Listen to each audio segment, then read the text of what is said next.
Raging up like fire, fall till I go under neon with her later. Love songs like me, and your hair goes blue like Goku. Peter Johnson and the lightning beef is finally over, and I didn't like it. Now, before you start yelling at me, no, I didn't hate the show either. There has been a lot of discourse about this show online recently, and despite what the general consensus seems to be now, I don't think it's the absolute garbage series some people are claiming it is, but I would be lying if I didn't say that this show turned out to be a pretty big disappointment. Not a failure, but a disappointment. Let's talk about it. So at long last, after almost 4 years of wait, after rumors of a new adaptation on Disney Plus started to emerge in early 2020, we finally got the highly anticipated Percy Jackson reboot. A second chance, this time in the form of a television series that got fans of the book super hyped, based on the promise of a more accurate adaptation of the source material. In case you've been living under a rock for the past 15 years, Percy Jackson was famously adapted in 2010 into a movie starring Logan Lerman and Alexandra Daddario. A movie that broke the hearts of millions of fans. It was a weird adaptation that took way too many liberties with the source material and ended up barely following it. And not only was it a huge disappointment for fans of the franchise, it was also a massive knife in the heart of Rick Riordan, the author of the Percy Jackson novels. He has been really open about how much he hated the movie adaptation. We'll talk about that more later. And he had been pushing for a reboot to be made for years. Now, I don't know if this is my unpopular opinion of the month, but if I'm being completely honest, I don't mind this movie at all. It's been a while since I've watched it, but I kinda like it, actually. Now, don't get me wrong, the 2010 Percy Jackson and the Olympians is a terrible, and I mean terrible, adaptation of the book. I don't think anybody can deny that it's kind of shameful how they didn't respect the source material. But here's the thing, though. While it is a terrible adaptation of the book, I don't think it's a bad movie. It's pretty fun, actually. Like, if you're someone who has never read Percy Jackson and has no concept of what it is about, this movie is just a weird, fun ride. I mean, hell, a lot of people picked up the books because of this movie. It's not, like, iconic or anything, but it's a cool little flick that's completely ridiculous, and I like it just fine. However, the movie eventually got a sequel, Sea of Monsters, that is just one of the worst YA movies ever made. Like, it's really bad. It only reaffirmed the fiery hatred the fans had towards this adaptation, and honestly, I understand. It makes total sense. And after a decade of lingering disappointment from these movies, Disney finally confirmed that it would be rebooting Percy Jackson, and that this time, Rick Riordan, the author of the books, would be very closely involved with the project. So naturally, fans lost their fucking minds, and 3.5 years later, here we are. Percy Jackson 2.0, the alleged book-accurate adaptation that is meant to save the franchise or something. The first 2 episodes of this new series were released on December 19, 2023, and since then, new episodes have been coming out weekly up until the finale that just aired on January 30th. And, oh boy.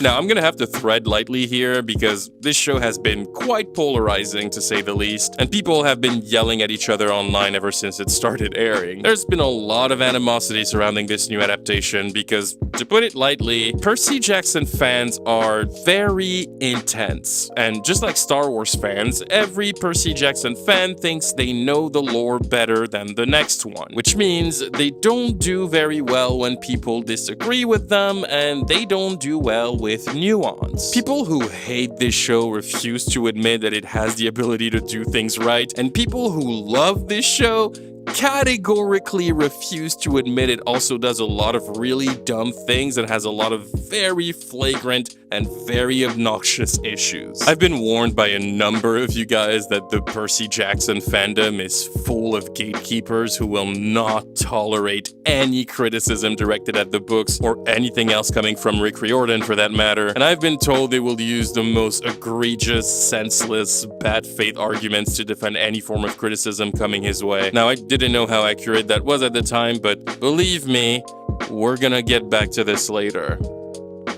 I'm sorry in advance, Percy Jackson fans, you're not gonna like this video very much. Now, I consider myself to be a more casual fan of the Percy Jackson franchise. I read 4 or 5 of the books when I was like 15 years old, and I don't remember them in very much detail, but I hear there's like 15 more books that came out after that anyways, and like, I just don't have time for that. And like most people, I watched the movies when they came out. So my stance on this show being announced was fairly neutral. I was excited to watch it, but I didn't have a lot of expectations. I remembered the books being very fun and full of life and charisma, so since this was supposed to be the super faithful adaptation of the book brought to us by the guy who wrote the books, a fun and charismatic show was kind of what I was expecting to get. And for the most part, it's not. It's not those things, like, at all. We're gonna talk about all of it, but first, let's take a quick moment to thank today's sponsor, Skillshare. Skillshare is a massive online community where you can learn pretty much anything you want. Really, anything. It is basically an infinite pool of knowledge. There are literally thousands of fascinating classes for curious and creative people about pretty much anything you would like to explore or any goal you would like to reach. From illustration and filmmaking to web design, just about anything you can think of, they have a class for it ready to help you learn. And not only do they help you discover new passions, they also help you go deeper with your knowledge thanks to curated, sequential class collections called learning paths, designed to help you master a specific skill or hobby. They give you a very clear direction through the topic you decide to learn about and save you time from searching because they're made to have a seamless flow and it makes everything very easy. Like this learning path curated for DSLR photography. Photography has kind of been my personal hobby for the last year. It's a fun thing that allows me to disconnect and relax my brain, especially when I feel overworked or when I'm traveling, so this was a welcome addition to my skill set, with classes by Justin Bridges or Jessica Kabaisi, who I adore, and to put it simply, it has been the perfect starting point I've been looking for to get into it. Honestly, no goal is too small with Skillshare. You can find a class to learn anything. And you know what? You guys are in luck, because the first 500 people to use the link in the description will be able to get a month free trial of Skillshare. You can go and explore the platform and learn about anything you would like for an entire month for free. Anything you want, the whole thing will be at your disposal. So this is your chance to go and explore any topic you're curious about. So check out the link in my description, join Skillshare, and start learning. Thank you so much to Skillshare for sponsoring this video. You guys are the best. And let's get back to the video. So, for the uninitiated, Percy Jackson is the story of a troubled 12-year-old boy named Percy who lives with his mother and his abusive stepdad in New York City. Percy is a very lonely kid who feels very isolated in his day-to-day life, and he has a very difficult time making sense of the world that surrounds him. He's a bit of a troublemaker, he doesn't have very many friends, and he suffers from severe ADHD and dyslexia, although this show kind of ignores that. He often sees things he doesn't understand, things that can't possibly be real, but he learns never to talk about it because everybody treats him like he's crazy. But one day, while on a school trip in a museum, Percy is mysteriously targeted and attacked by a strange creature that really seems to want him dead. After surviving this attack by complete luck, Percy is taken away by his mother, who tells him the truth about his identity. And that is when Percy finds out that he is not a normal 12-year-old boy, but he is actually a demigod. More specifically, he finds out he is the son of Poseidon, the god of the seas. All the strange things he saw on a daily basis that he couldn't really explain were not a sign of him losing his mind, but rather his ability to see glimpses of the hidden magical world that is invisible to mortals. And we find out that Percy is a very important piece to a very large conspiracy that might lead to an all-out war between the gods of Olympus. A war that could destroy the entire world. The premise of Percy Jackson is really, really good. It's gripping and intriguing, it's fun, and there's a lot of mystery to it. I'm a sucker for Greek mythology, and this sort of reinvention slash recontextualization of the stories linked to it is very creative. Like, for someone like me, it's very hard to not be into a story like Percy Jackson. I love the concept of this story. Percy is a demigod, but not just any demigod. He's the son of one of the big three: Zeus, Poseidon, and Hades. We learned that a long time ago, these three gods made a pact to never have any other half-blooded children, because they are just too powerful and they threaten their rule on Olympus. There's more to it, but that's spoilers beyond the first season of the show, so I don't want to ruin it for anybody. But that's the gist for what we know right now. So Percy is what is known as a forbidden child. He was not supposed to be born, and that makes him an even bigger target. So you have a 12-year-old kid who just found out his dad is Aquaman, and he now has to face the gods of Olympus because of a prophecy. That shit is wild. It's such a cool story idea for a YA fantasy. Like, I totally understand why it became so incredibly popular. He wasn't a man at all. He was a god. You fell in love with God? Like Jesus? And before I get into why Percy Jackson 2.0 didn't work for me, credit where credit is due. The show starts out pretty okay. That first episode, I was locked in. I was enjoying rediscovering Percy and his weird little world. I really like that the show starts with Percy literally narrating the first paragraphs of the book. They took out a few lines here and there, but that's pretty much word for word how the book starts. The first episode mainly follows Percy through his quote-unquote normal life up until he is attacked by Electo and has to flee with his mom, who finally reveals his origins. After finding out the truth about who he truly is, Percy is taken to safety at Camp Half-Blood, a secret location that serves as a safe haven for all demigods. But on the way there, Percy, his mother Sally, and his best friend Grover, who he finds out is a satyr that was actually planted in his life to protect him, are suddenly hunted down and attacked by the Minotaur, who is sent to kill Percy, and Sally sacrifices herself to give Percy a chance to escape and get to safety. In his anger, Percy decides to face the Minotaur, and against all odds, he manages to kill it.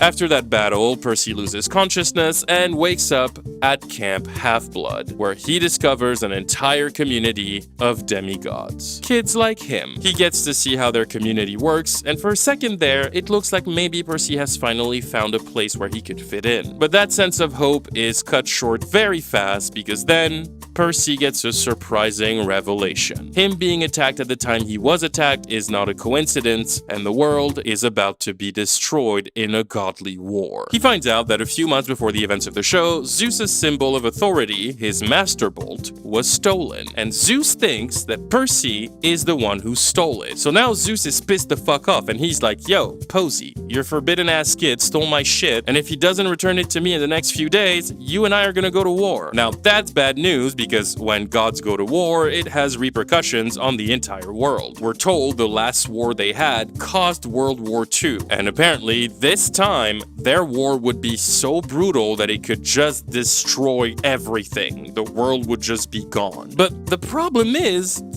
Percy didn't actually steal shit. 48 hours earlier, he didn't even know he was a demigod. He was just chilling in New York having ADHD and shit. He doesn't even know what a Master Bolt is. So the big guys at Camp Half-Blood are like, yo, Percy, here's the thing. We know you didn't steal that bolt. Zeus is just being petty. He wants to find the thief, and he finds out Poseidon has a forbidden child. He's putting the dots together wrong, and he's jumping to conclusions like an insecure ex. But it doesn't change the fact that if Zeus doesn't get his toy back by the summer solstice in 1 week, it's gonna be Avengers Infinity War up in this bitch, so we need to do something about it. Now, we actually think it's Hades, the god of the underworld, who stole the Master Bolt because he fucking hates his brothers. We think he's pulling a fast one on them, and if we're right, it means the bolt is currently with Hades in the underworld. So here's what we're gonna do. We're gonna send you on a quest to retrieve the bolt from him, return it to Zeus, and snitch on Hades before the end of the week, and bam, we avoid Olympus World War. Easy peasy. And Percy is like, bro,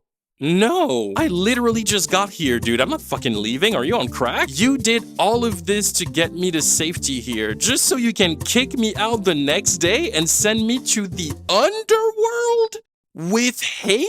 Please? Do you guys need a Kit Kat? I'm not doing this. My dad was never there for me. I don't even know him. I'm not gonna risk my life to save his ass from getting beat up by Zeus. That sounds like his fucking problem. So they argue about it for a while, but then Grover shows up and he's like, Percy, my guy, I heard some news through the grapevines. I just saw a TikTok that said your mom is not actually dead. She was actually teleported to the underworld by Hades. Bro actually saved her life, homie. So now, if we pull up to the underworld, not only do we get a chance to retrieve the Master Bolt and cancel the war, we can also save your mom, bro. No cap. And Percy's like, say less, bro, let's go. And that's the plot of the show in a nutshell. Percy teams up with Grover and another demigod named Annabeth Chase, daughter of Athena, and they go on a magical journey to the underworld. But there are a number of obstacles in their way because the monsters of the magical world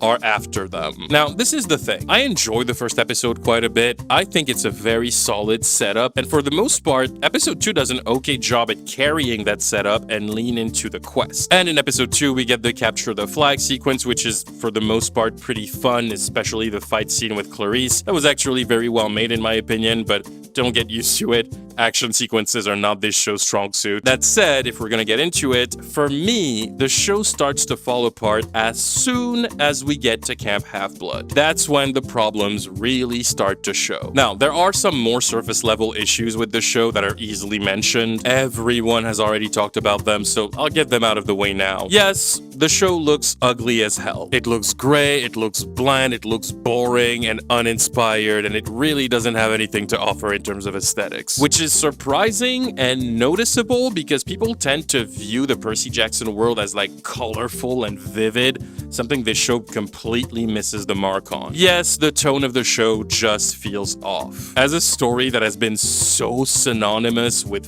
fun and quirkiness, charisma, and excitement, it is a bit jarring to see that this show adopted a tone that feels so serious and monotone most of the time. It's very dry and it makes everything feel very flat, and the overall vibe of the show tragically lacks personality, and the directing is just so boring that it's impossible not to notice. And yes, for a fantasy story based on Greek mythology and gods, this show surprisingly lacks magic, both figuratively and literally. We'll talk about that more as we go, but you will come to notice that the Percy Jackson series seems to be making a point of erasing almost every sequence where something magical happens. From just ignoring the scene altogether, or by doing this very frustrating thing where any magical action happens off screen, or even worse, cuts to black as it happens. Like seriously, it is such a weird experience to watch this show consistently nerf its most fun elements for virtually no reason. These 3 points alone make it very easy to understand why so many people were upset with this show. There are some very blatant ways in which it's just very clear that the Percy Jackson series kinda missed the mark on a lot of things. In my opinion, there are 3 big issues that plague the show and truly keep it from being good. All of these issues are very tightly connected, but while I do think they mess with the show too much,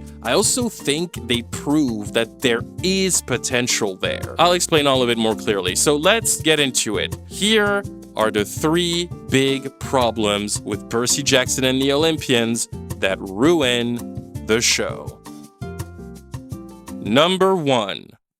The characters. I feel like starting here is the most logical thing to do, so I'm going to. Now, to get one thing out of the way immediately, contrary to what people would probably expect, I actually really like the cast of the Percy Jackson show. For the most part. We'll talk about him later. But for what it's worth, I think this cast is very solid. Are there some aspects of the performances I'm a bit critical of? Yes, but for very specific reasons. And the thing is, with all the criticism I may have, I do have to say that when fans say that Walker Scobell, Leah Jeffries, and Aryan Simhadri are all fantastic casting choices for Percy, Annabeth, and Grover, I agree. I think the fans are completely right here. These 3 are amazing casting choices. Low-key brilliant. They embody these characters so well outside of the show. When you see these kids in interviews, when you get a chance to witness their sense of humor, their natural banter, their chemistry, it's impossible not to see it. You immediately understand why they were cast. They're just so fun to watch interact. They're hilarious and charismatic as hell. But that charisma, that chemistry, and that banter do not translate well in the show. And okay, sure, but why? Why doesn't it work in the show? Is it because their acting is just bad? No, it's because the writing is bad. I think these kids are doing an incredibly solid job with what they're given. The issue is that they're not given much to work with. The writing of the characters in the Percy Jackson series is very flat, to put it nicely. You can tell there's something off. It just doesn't hit right, especially if you've read the books. The characters lack personality, their individual arcs are severely underwritten. We'll get back to that in a minute. They're not very allowed to explore their bonds in a meaningful way, and that's all without mentioning the incredibly bland dialogue. A lot of the themes and character traits that make them so unique are completely ripped away in favor of making them more generic and one-dimensional versions of their book counterparts. Long story short, these actors have to make their characters work with a whole lot of nothing. The script just does not support them here. They have to do all of the heavy lifting, and given the fact that they do show a lot of charisma and chemistry outside of the show, I have a feeling that a lot of the issues people have with their performances comes down more to how they were directed. But yes, with that taken into consideration, I think the kids are fine. People are way too hard on them. They're not the kids from Stranger Things, but like very few kid actors are, and they're also not as terrible as some people make them out to be. Walker Scobell is an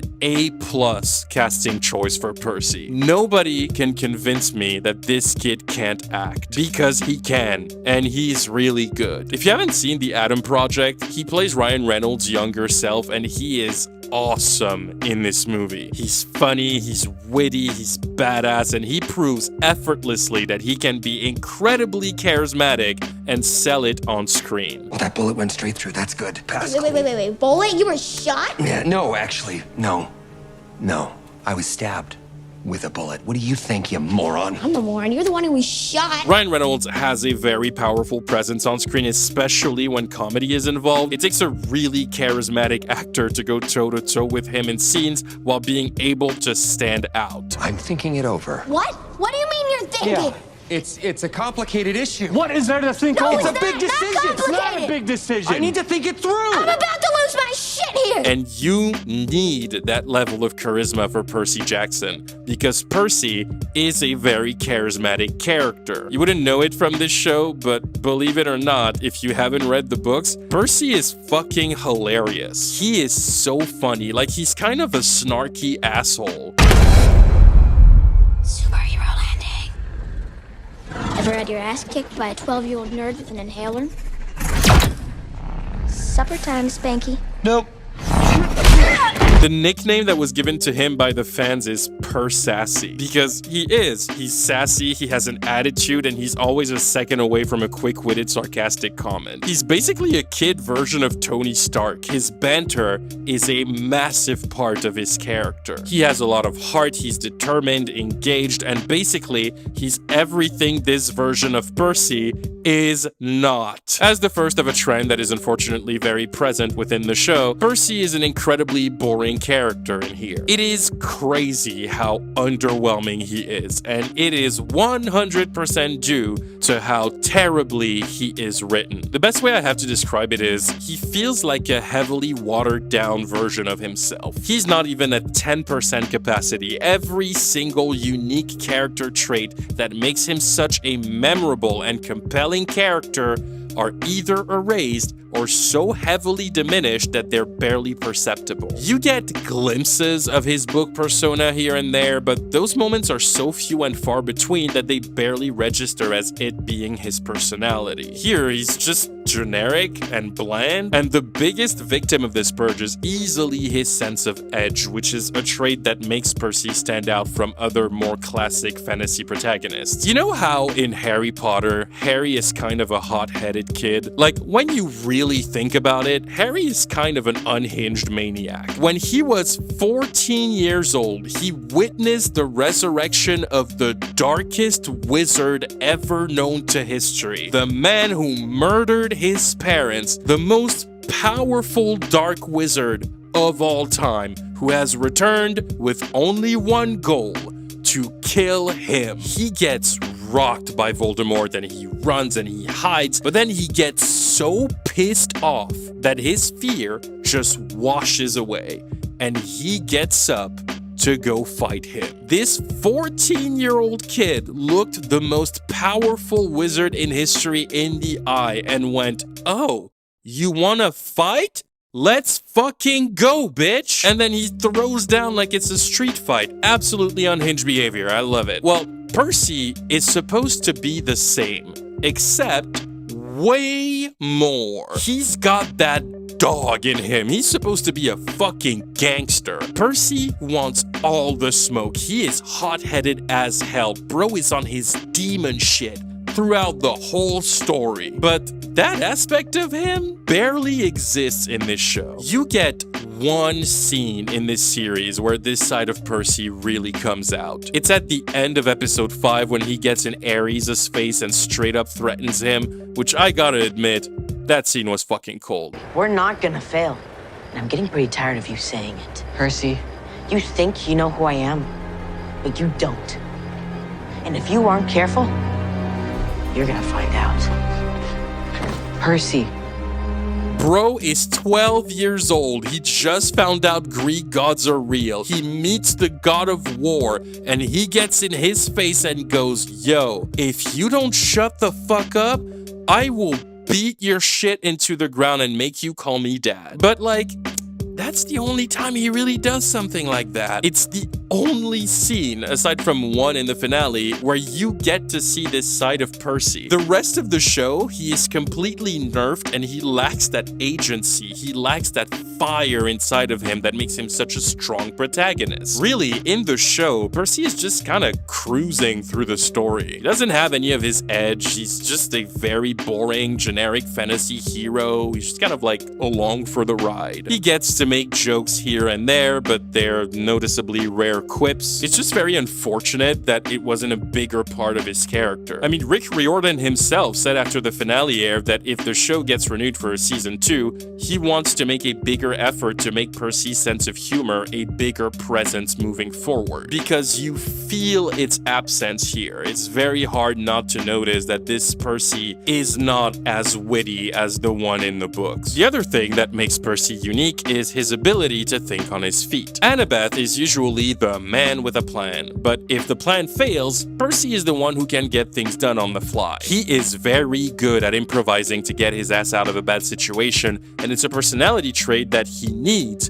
because he's not perfect and he often finds himself in bad situations. He gets tricked, he gets betrayed, he gets surprised by unforeseen revelations, and it's always a thrill to see how he's going to make Guyver his way out of trouble. However, here, this very important aspect of his character is completely ripped away from him. Because Percy in the show is never allowed to be in the dark about something for more than like 15 seconds. It's one of the biggest pieces of criticism the show has received, and we'll talk about it more later in the video, but the main trio in the show is largely made uninteresting because they just know everything, and it's one of the big reasons why the show feels so boring and uneventful. Every little sense of intrigue and mystery in the show is systematically killed because Percy and his friends already know everything they're going to face. There's no momentum to the story, and it makes it really hard to be engaged in what you're watching, and Percy gets it the worst out of the three. Not only because it makes him really boring as a protagonist, because he never gets to discover anything for himself, but also because it doesn't make a whole lot of sense. Because Percy is not supposed to know that much, and sometimes he just concludes things that do not make sense for him to conclude. Again, we'll talk about that more later. And when it comes to his badassery, if we're talking books, Percy's track record is like insane. If you haven't read the books and you're not familiar with the lore outside of the adaptations, you should probably know this. Percy Jackson is one of the most overpowered characters in the history of fictional media. And I'm not exaggerating here, like, this isn't hyperbole. Percy is basically invincible. Lots of people online love to ask questions like, oh, who would win a fight between Percy Jackson and, like, Katara? And, like, bro, I love Katara. She's one of my favorite characters of all time, and she's easily one of the most powerful waterbenders in her universe. Love her to death. She doesn't last a minute against Percy. It's not a fair fight. You can't ask that. Like, bro can summon hurricanes. She's not winning that fight. And same answer to the people who say, who would win a fight between Percy Jackson and Harry Potter? Bro, you guys know I'm a huge Potterhead. Ride and Die by Harry Potter, absolutely love it. It rocked my childhood. But let's be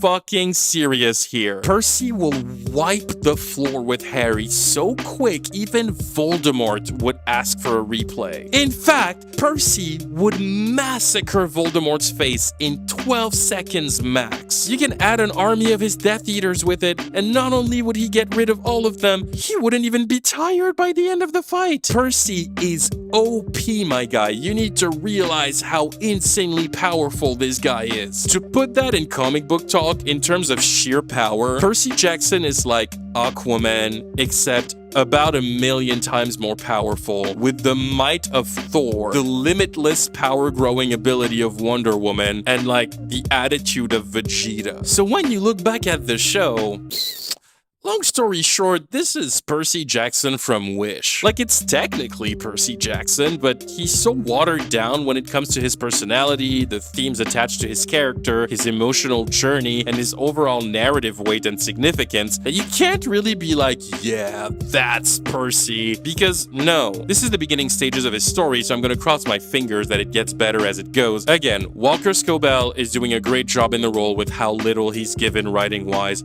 and yes, by the way, this is a problem with virtually every single character in the show. And unfortunately, I think that there is no greater example of this than Annabeth. And believe me, it pisses me off to even say this, because I particularly like Annabeth in the books, and I was really excited about Leah Jeffries in the role. Leah Jeffries is funny as fuck and very charismatic too, and I think she made perfect sense for the role. Yeah, but Annabeth is white in the books. Yeah, and Percy has dark hair, get over it. Annabeth is a character I find very interesting. There's a lot to say about her because she has such distinct personality traits. She really feels like an individual, and out of everybody, she was the one I was the most curious to see adapted here. But I just have to admit, when it comes to characters having all of their most attaching and interesting traits being ripped away from them in favor of a very generic and bland version of them in the show, I think Annabeth is by far the one that gets it the worst. This version of the character is just so bland, I don't understand it. And a lot of people blame it on Leah's performance being wooden, and I sort of disagree. When it comes to everything making her bland, this almost entirely comes down to how Annabeth was written in the show, and given how similar to Annabeth Leah is in real life, it most probably also comes down to how Leah was directed. This version of Annabeth is so one-dimensional that it's almost funny, but also frustrating. The only emotion she's allowed to have is being annoyed. That's it. In this show, Annabeth is just reduced to being a moody teenage girl who is kind of an asshole to everyone for no reason. All of the layers and the intricate little qualities and flaws that make her so interesting, multifaceted, and compelling, just like Percy, are completely gone. Her desire for knowledge, her unwavering sense of pride, her creativity, her tendency to be a little too naive, her caring instincts, her undying passion for architecture, all of the unique traits that make her a standout character are completely erased and never mentioned. This Annabeth is just so empty. I hate to use this word, but it's just what it is. On paper, she's just a very one-note, boring character. being moody is her one character trait, and whenever she needs to hit a book milestone where she trusts Percy more or whatever, it's done in a way that never really feels earned, because she's just always treating Percy like shit and is so fucking annoyed every time he has a question about literally anything. But then she'll pull a 180 and do a whole monologue about how selfless and next level Percy is, and then she's just reset to Annabeth version 1 and she's just being a dick again. She's not very consistent, and there is so much about her character that's just not explained that it completely ruins big moments for her and her storyline. Like, a lot of fans will tell you that there is so much depth around like her relationship with her dad, blah blah blah, but like, no, not in this version. You know this because you read the books. You have that context, but the show doesn't explain her relationship with her dad, like, at all. The show also never shows you how devoted she is to Luke, which in turn kind of fucks with a massive change that happens in the finale. We'll get back to that later. And overall, her character just doesn't seem to have an arc throughout the season. Just like Percy, she's just sort of along for the ride, and most of what happens in the story is of absolutely no significance to her. Annabeth is a character who is supposed to have a lot more wisdom to offer, but here,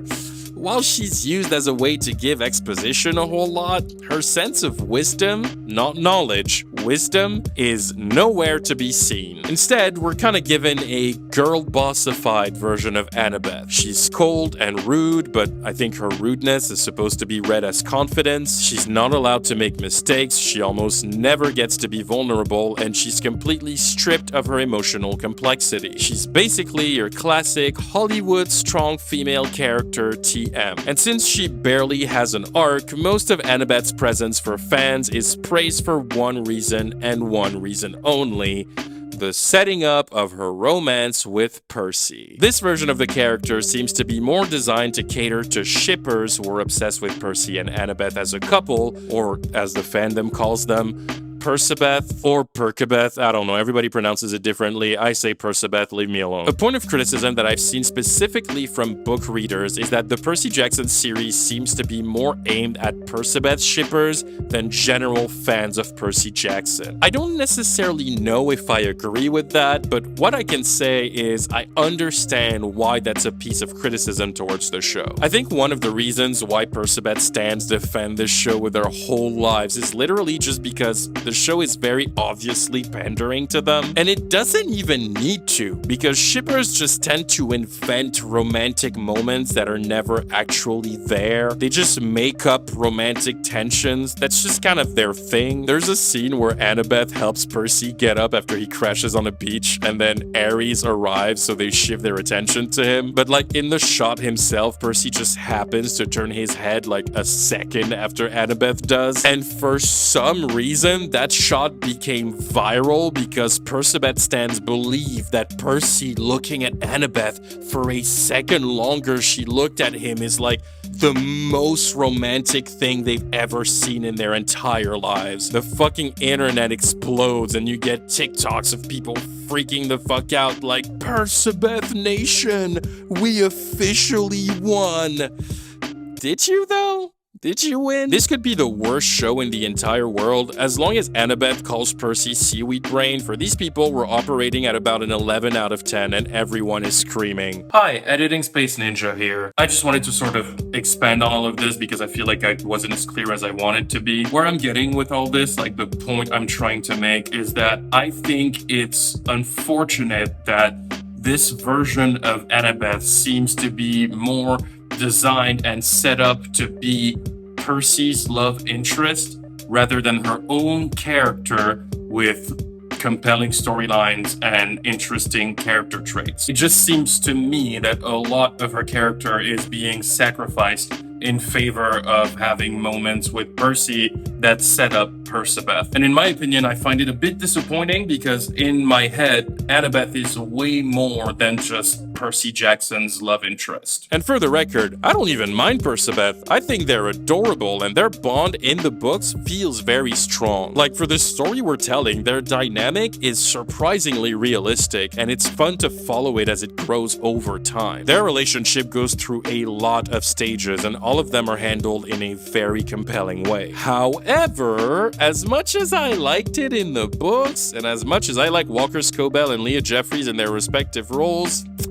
their relationship in this show is just not well written. And I'm not even talking about romance here. Their relationship in general is not well written. The actors might have solid chemistry, but chemistry only goes so far. A strong character bond needs the writing to back it up, and I'm sorry, but it's just not there. Because they have very little dialogue where they get to bond, and very few moments dedicated to the growth of their relationship. It just feels oddly out of place when the show suddenly jumps to a deeply caring scene between the two, because it kind of comes out of nowhere. It's not earned, and again, most people who freaked out about it have a lot of context from the books that is never looked at in the show. So it's like, yeah, if you've read the books and you have that context, your brain can kind of fill in the blanks, but there are a lot of blanks. It's very hard to feel them bonding when one of the two characters is not allowed to show emotional vulnerability most of the time. It's very hard to feel them bonding when one of the characters is forced to be annoyed at absolutely everything at all times. It's very hard to show their relationship grow through their shared experiences and challenges during their quest, because they already know everything they're going to face before they face it, which in turn makes it seem like nothing is really challenging to them, and every obstacle is way too easy to get over. You never really feel the moments that get these two to learn to trust each other more. You never really feel them becoming friends. They just say they're friends now out loud,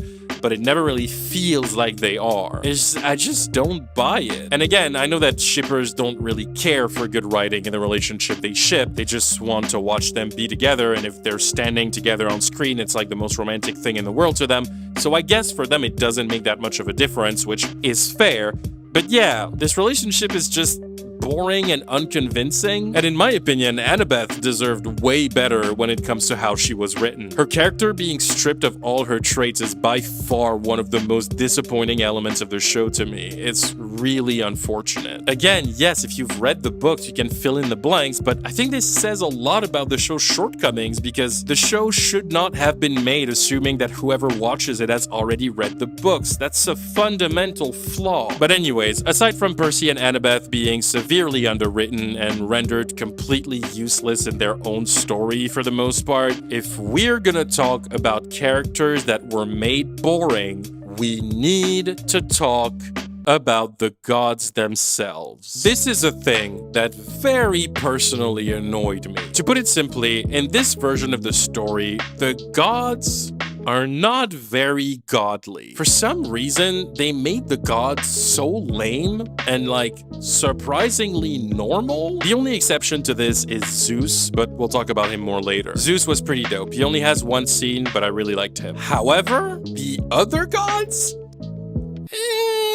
First of all, I think one of the show's greatest downfalls is its complete failure to demonstrate how feared the gods are. People in this universe are terrified of the gods. They have so much weight to them just in the way people act towards them. You can feel their might. But in the show, it's kinda whatever. There's a scene where Annabeth very aggressively talks back to Ares, which feels really out of character for her at this point. Yes, in the book, you'll see Percy talk back to gods and being an asshole to them, but that's because that's Percy. His impertinence is supposed to stand out because nobody else would have the balls to talk to a god like that. That's why you feel his fucking fuego when he gets in Ares' face and tells him not to piss him off. But because everybody is like that in the show and gods don't feel grand or feared or even that powerful, Percy doesn't stand out. He just seems like one more dude who doesn't like or respect the gods. Again, we'll talk about it more later, but Zeus really was the only one that stood out in this category. He's the only god in the entire show that I watched and told myself,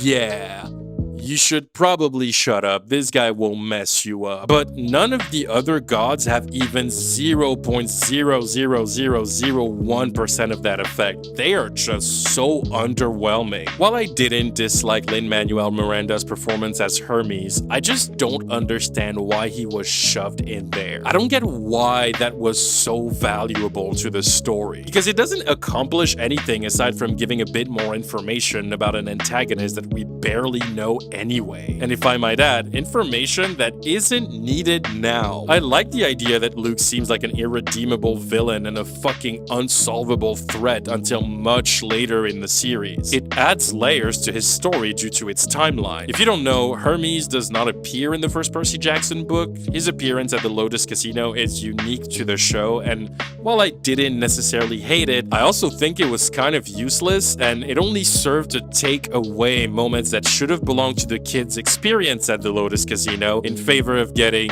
you guessed it, more exposition. Ares is fine. The show very much leans into this idea that Ares is just a whiny, petulant, immature man-child, kind of like he is in the book, but again, he lacks the godly fear aspect. Even the goofiest gods in the Percy Jackson books are somewhat threatening, but this version of Ares is just a goofball. A silly little goofball. He spends his free time starting fights on Twitter.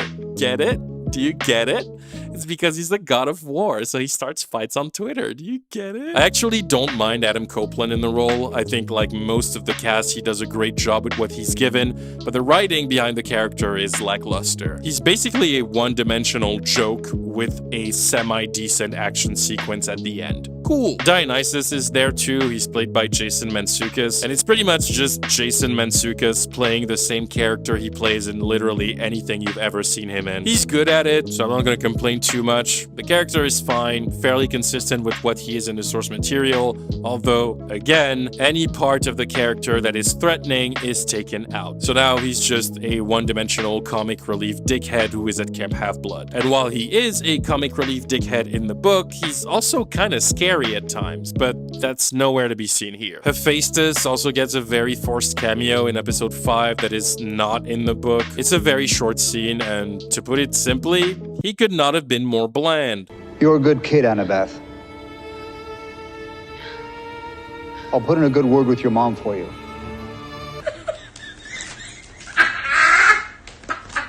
There isn't much to say about it, like he just comes to solve a problem for Annabeth because world be damned if these kids get to solve anything by themselves, and then he pieces out and you never see him again. The show moves on very quickly, and so you just kind of forget about it, and that's just kind of how the encounters with the gods feel in the show. They don't feel like big moments where a god of Olympus shows up. They just sort of appear very quickly, and then the show just kind of moves on. I don't even think it's ever mentioned afterwards that Annabeth met Hephaestus. Like, the gods have zero significance. They're treated like glorified extras. It's like the show got carried away with its own excitement and just wanted to shove as many gods as they could in there, so they added a couple that weren't there in the books so that fans would freak out. But they're all so unimpressive and devoid of anything that is even remotely compelling that it falls flat consistently. I wouldn't even have been surprised if they had found a way to shove Athena in this season. Which, by the way, quick note for future seasons, if Kerry Washington is not cast as Athena in this show, I'm gonna throw a fucking fit. Now, if I'm gonna be honest, while all of that stuff was underwhelming, I can let most of those slide. I ultimately don't care that much. The show is not engaging enough for me to be genuinely upset about it. However, despite that fact, I have my limits, okay? And my limit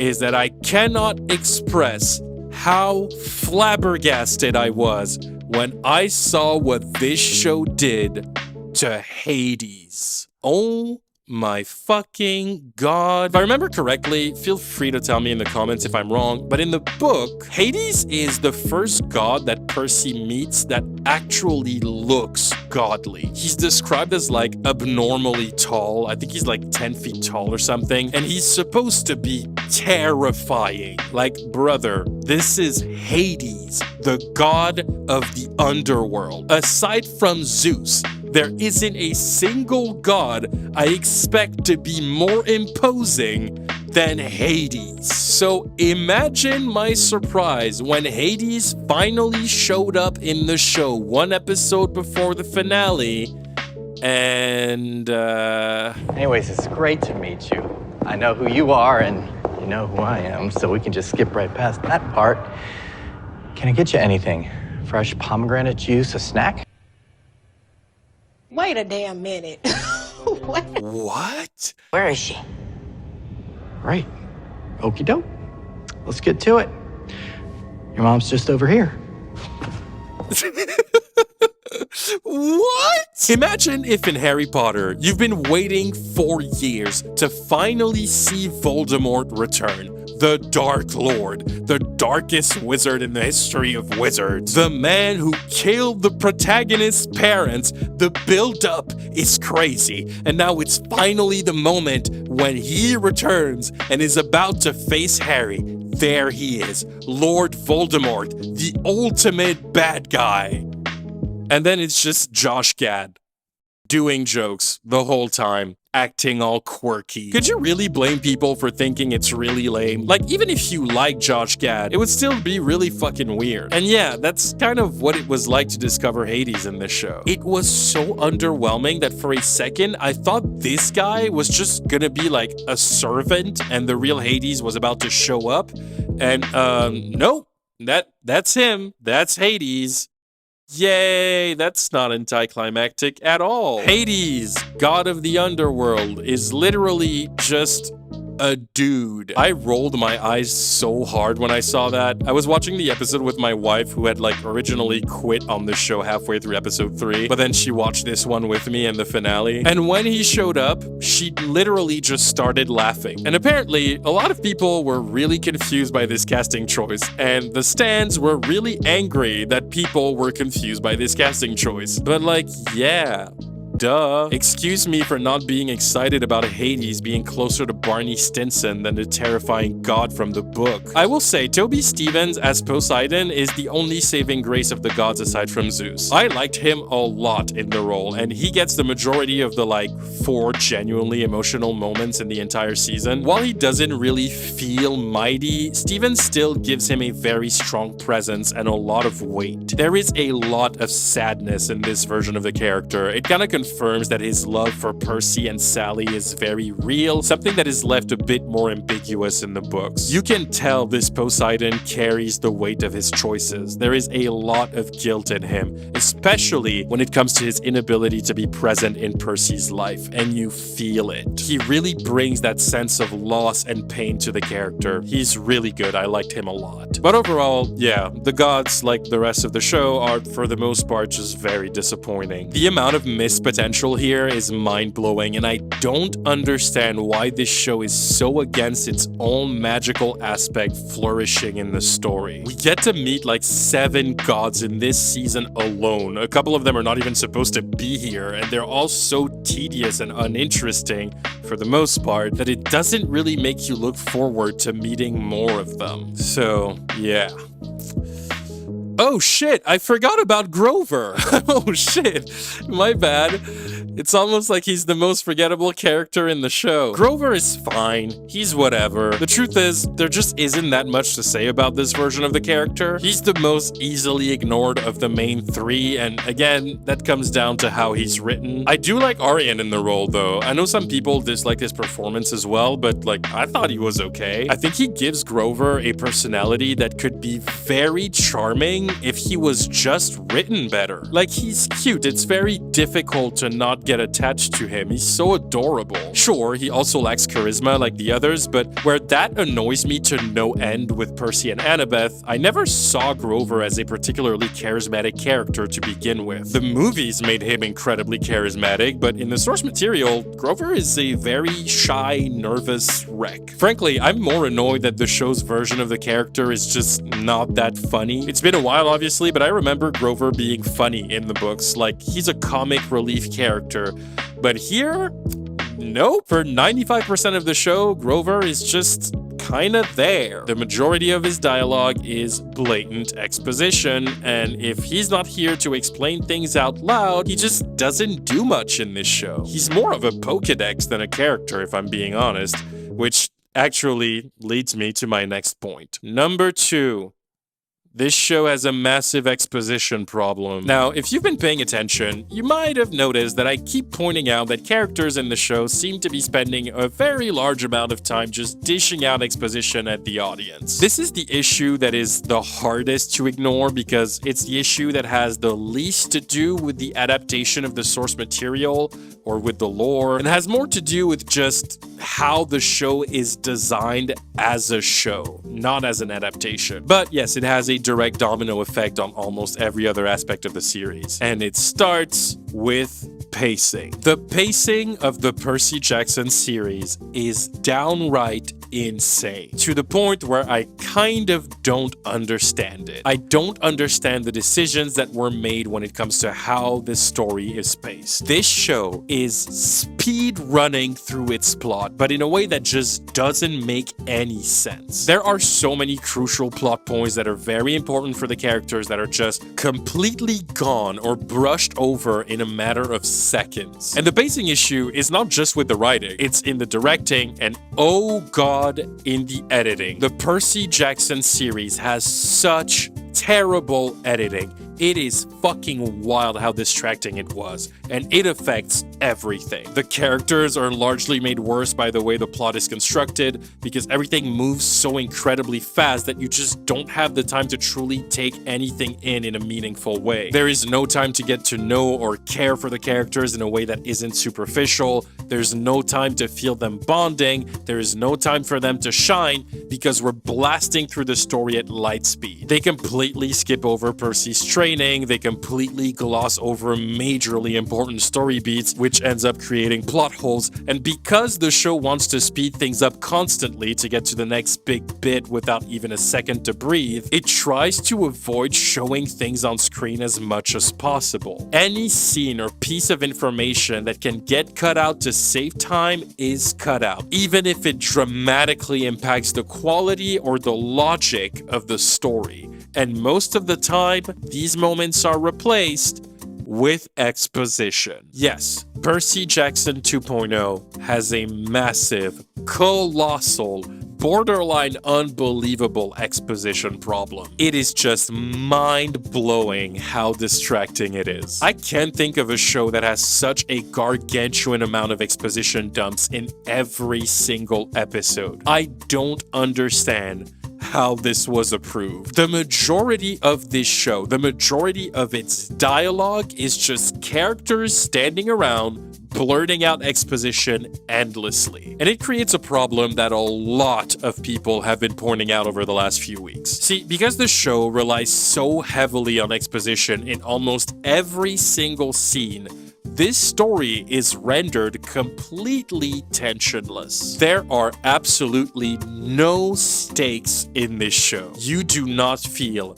any tension trying to be built through the story, because there is so much exposition, and the exposition dumps in this show serve as a replacement for, storytelling. There is never anything in the show that feels like it has weight. There is no space for tension. There's no time for tension. So we just exposit the tension out loud because we gotta move on really fast. Like, this show really treats the audience like absolute morons, and that's basically my biggest critique of the entire show. It treats the audience like they're fucking stupid. Every piece of dialogue, every exchange between characters is blatant exposition that doesn't play into anything other than telling the audience what's going on constantly. Like, the characters are being used as an audiobook. They just talk forever just for the sake of having exposition, but it doesn't work. You can't use exposition in a movie or show like you do in a book. There's no sense of mystery because everything is explained to you out loud before you have a chance to discover it. There's no sense of urgency because characters always have the time to stop whatever they're doing to word vomit more exposition, and the pressing deadline of the show doesn't mean anything. And I mean, yeah, even in the pilot, in the scene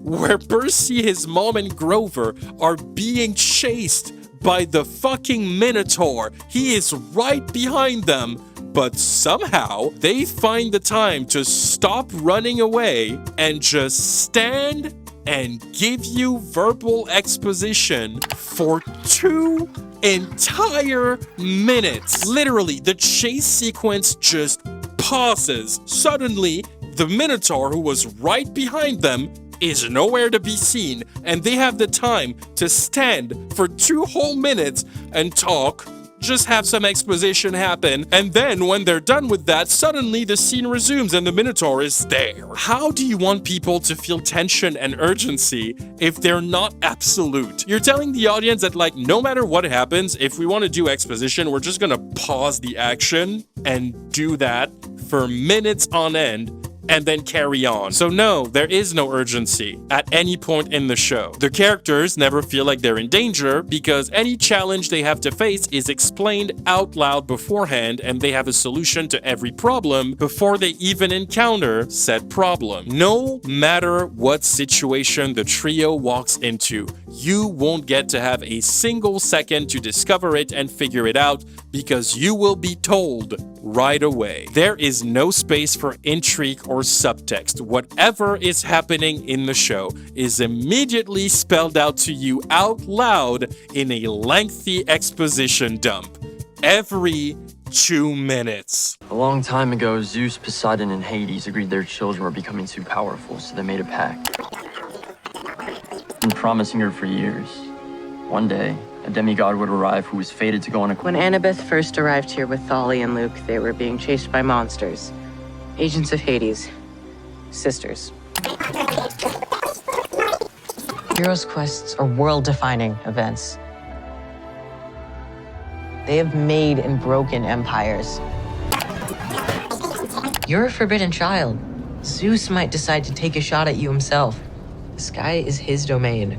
He'd be serving you. 6.5 hours later. A few thousand years ago, the god of the wild, Pan, disappeared. The oracle didn't say the quest would fail. And ever since, We won't push anyone down. Oh my god! I know I'm repeating myself, okay? But god damn! This show is like 90% exposition. You barely get to have any scenes where the characters are bonding and developing and growing, because every time the show gets some downtime where people get to talk, or even in the middle of not downtime, it's just to do more exposition. Like, the dialogue of the show truly feels like it was written by AI, like ChatGPT level writing. Every single scene of the show has an excessively long dialogue section that is just a Wikipedia summary of the Percy Jackson lore. So I went to the Cloven Council, and they had actually heard of this happening before.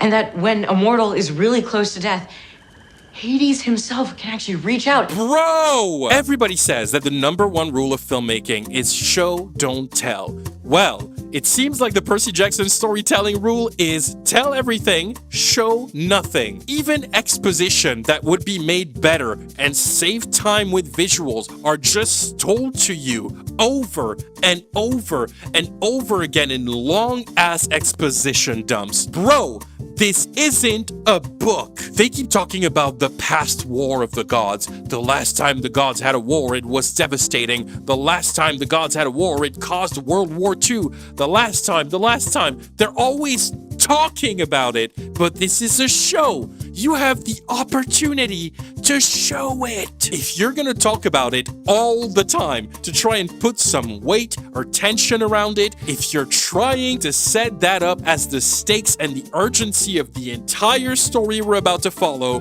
why don't you try showing it? Throw us a flashback. You're not above that. This show has flashbacks that weren't in the books. Why not this then? Show us a scene that shows the battle of the gods and how destructive it was to the world, so we can have a visual representation of the stakes, of what devastation we're so desperately trying to avoid. Show us the exposition. Remember that scene in Immortals when we see the battle in heaven between the gods and the titans?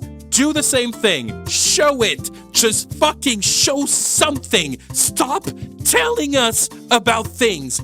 Oh my god! This show is so infuriating at times because it has so much potential, but you just spend most of the episodes watching it as it repeatedly shoots itself in the foot and just refuses to indulge in storytelling. Even when it comes to visual action, it just interrupts itself. This show does this thing where almost every time something epic is about to happen on screen, the few times where they're finally gonna show us something exciting, it cuts to black. It's not a joke, this is serious. Almost every time someone is about to do something crazy that you're gonna get to see on screen, the show cuts to black and then resumes after the thing is done. And then people just talk about what just happened that you didn't fully see. It happens more than once, and I think the funniest example of that was in episode 5 in the should-have-been epic sequence where Percy uses his powers sort of intentionally for the first time.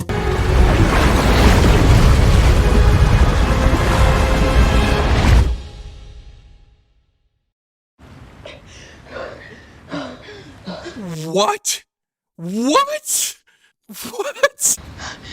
Did you just pull me out of there with that water power stuff? Are you serious right now? This show will not show you the one time the protagonist uses his powers to save a life, but oh, you will get an extended exposition scene about how he should be careful in the Lotus Casino before entering it. Again, I'm not surprised people were so bored by this show. That's as if in Harry Potter, in Chamber of Secrets, after the first student is found petrified in Hogwarts, instead of having a mystery to solve throughout the story, Hermione just pulls up from the library and goes, "Oh shit, yeah, I read that in a book. It's a basilisk." They can petrify people, but since no one has seen it, it's probably moving through the pipes. Also, by the way, quickly, the Chamber of Secrets is accessed through an abandoned bathroom in the castle, and Salazar Slytherin sealed the entrance with magic, so you can only open it by speaking parcel tongue.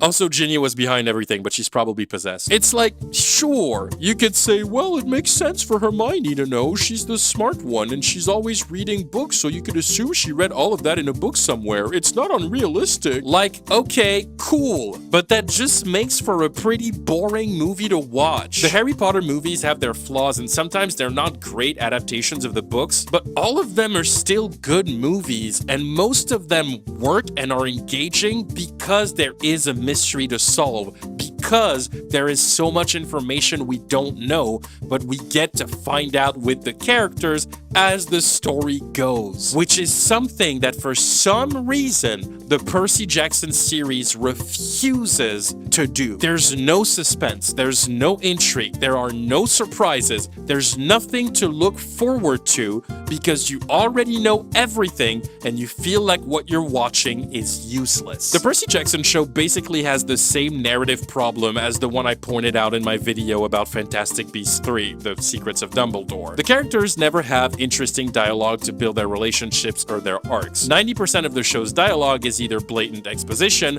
or the characters literally explaining the plot to you out loud, bit by bit. The characters talk about what they just did, then they say what's happening currently in the plot, then they say what they're gonna do next, and you just watch them do it. Then they regroup, they recap what just happened, they explain exactly what they're going to do next, and then you just watch them do it. And I'm sorry, but regardless of how much sense it makes for the characters, which, by the way, it doesn't most of the time, it is a really flat and boring way to structure a story. It's not engaging or exciting, it's tedious and bland, and you can't blame people for being so bored with this show. Because even though the story is technically eventful, the show feels like nothing is happening. You watch an episode and just feel like you watched a whole lot of nothing. And the thing that's really annoying with that is that the show consistently ruins its own surprises. The books are full of clever little plot twists that really surprise you and make the whole tale incredibly exciting. It's part of the fun of uncovering this story along with Percy. But you wouldn't know that watching the show because the constant exposition that is being thrown at you in literally every single scene over-explains the plot so much that the twists of the story are explained to you out loud before they happen. The amazing Medusa twist is ruined because the second they meet her, before they even enter her house, It's a pleasure to meet you, son of Poseidon. I'm Medusa. Fun, thank you. The surprise of Echidna, the mother of monsters on the train, is ruined because she literally arrives in the show and announces herself as Echidna to the group before she even does anything. The incredible Lotus Casino twist is ruined because Grover explains the functioning of the casino out loud in a very long exposition dump before they even go inside. Percy is told in the second episode that his mom is still alive and trapped in the underworld before he leaves for his quest. Why? He's not supposed to find that out until much later in the story. In the book, he's told by Ares, if I remember correctly, and it's a great twist because up till that point, Percy thinks his mother is dead. And when he realizes that she's being held captive in the underground, you're suddenly hit with the words of the Oracle saying he will fail to save what matters most in the end during his quest. It recontextualizes the prophecy and adds an extra layer of, surprise, surprise, tension, because you realize that not only is his mom alive, but he might not be able to save her anyway. It's a gut punch of a revelation. It's a fucking fantastic reveal, but in the show, the whole weight and tension and significance of this is completely erased because Percy is told his mother is alive before he even meets the Oracle. Percy never gets to learn things in interesting ways or on his own terms with some kind of weight that affects his trajectory because there's always someone in the scene with him to spell everything out for him. He doesn't get that eureka moment where he realizes he's the son of Poseidon because Annabeth just pushes him in the water to heal him as if she just guesses it before him. He doesn't get to figure out the twist that the casino warps time and makes it move faster.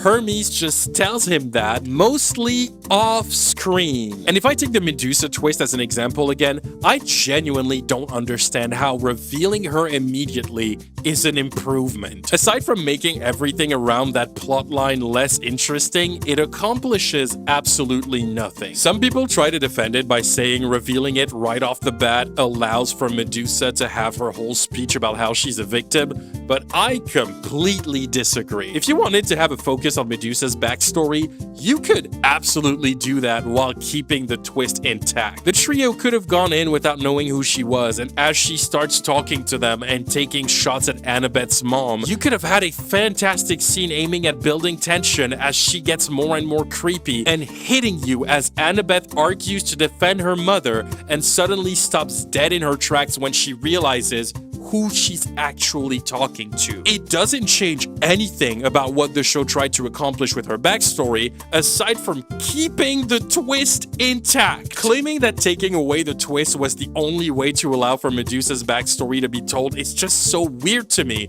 because it is so obviously not true. Again, it just feels like Rick Riordan made this show, just assuming that anyone that watches it has already read the books. So keeping elements of surprises doesn't matter to him because he assumes you just know already, so he just skips through it. And it's like, it makes the show feel like cliff notes of what happens in the books. It's like it's just a bunch of bullet points in visual media. But even if you've read the books and you know them by heart and you do know what happens, it's the structure of the story that makes it fun. Replacing every fun element of the storytelling with exposition dumps is just lazy. I'm sorry. And let me be super clear. Every story needs exposition. It's like crucial. The problem with Percy Jackson is not only that it relies way too much on exposition to do anything, which is already not great, but the bigger issue is how the exposition is presented to the audience. For a show that relies so much on exposition, they make absolutely no effort to try and make the exposition interesting or fun to be told. It's never used for the characters, it's never used for the story itself. Most of the show is just characters explaining everything to the audience, regardless of logic or tension again, acting more like a filmed Wikipedia page than an engaging story. It makes the show feel incredibly boring. I feel like Rick kind of jumped the gun by assuming that people will all have read the books and that he can write the expositions like he would in a book's paragraph because, I guess, I don't know, visual storytelling is just not his thing, which makes sense. He's an author. And this is the first season of the show. They're still figuring it out, and I'm not going to sit here and say that Rick Riordan was the wrong guy to make that adaptation. Some authors adapted their own work and did a pretty good job at it. My favorite coming-of-age movie of all time is The Perks of Being a Wallflower. That movie was directed by the man who wrote the book it's adapted from. And it is fantastic, even if it has changes from the source material. Because here's the thing, guys, I don't even care about accuracy that much. I'm gonna be an asshole about it here because I strongly believe Rick Riordan brought this on himself by promising the most faithful adaptation in the world or whatever, but I'm not one of the people who believes an adaptation is automatically bad if it isn't faithful to its source material. Some of my favorite adaptations made a lot of changes to adjust the story in a way that works. Hell, I just made an entire video about adaptations that surpass their source material, mostly by changing them for the better. Changing the story from the books is fine, as long as it makes sense, and as long as the changes are made in service of the story. Most of the changes in the Percy Jackson show don't feel like they're there to make the story better, but rather just to make things go faster, even if it makes the story dumber. And again, they seem to think it's fine because they assume the audience are fucking stupid. And look, I'm not gonna sit here and pretend that all the changes made in the Percy Jackson series are bad. I think that would be a pretty dishonest take for me to have. Most of them are bad or pointless, I stand by that,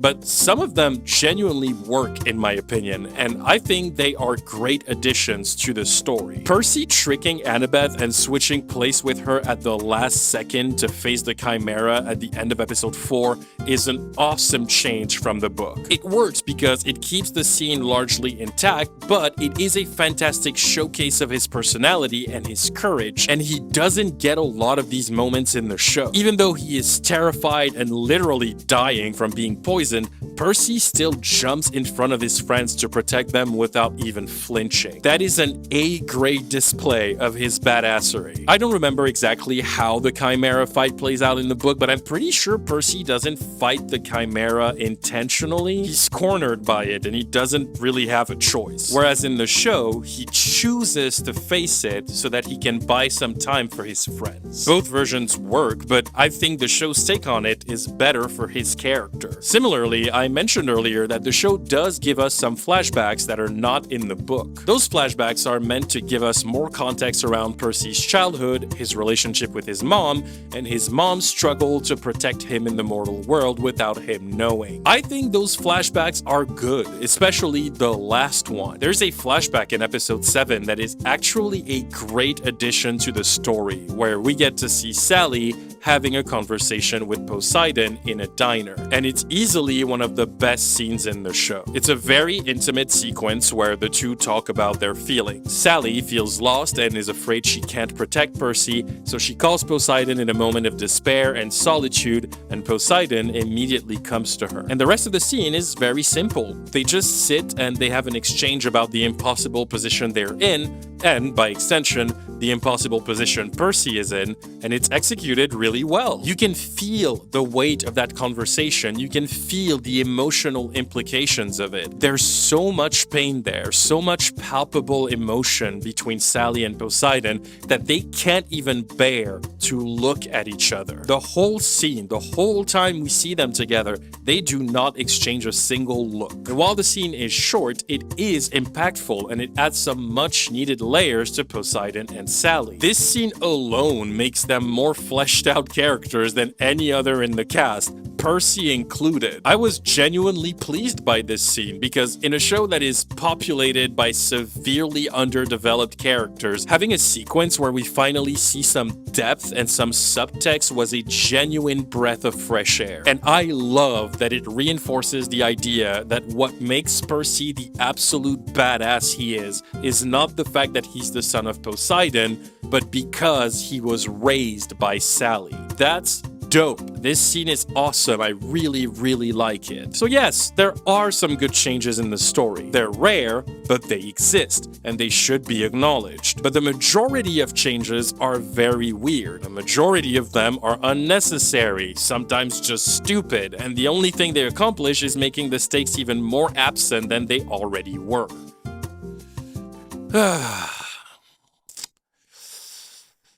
Well, I'm gonna move on to the third point.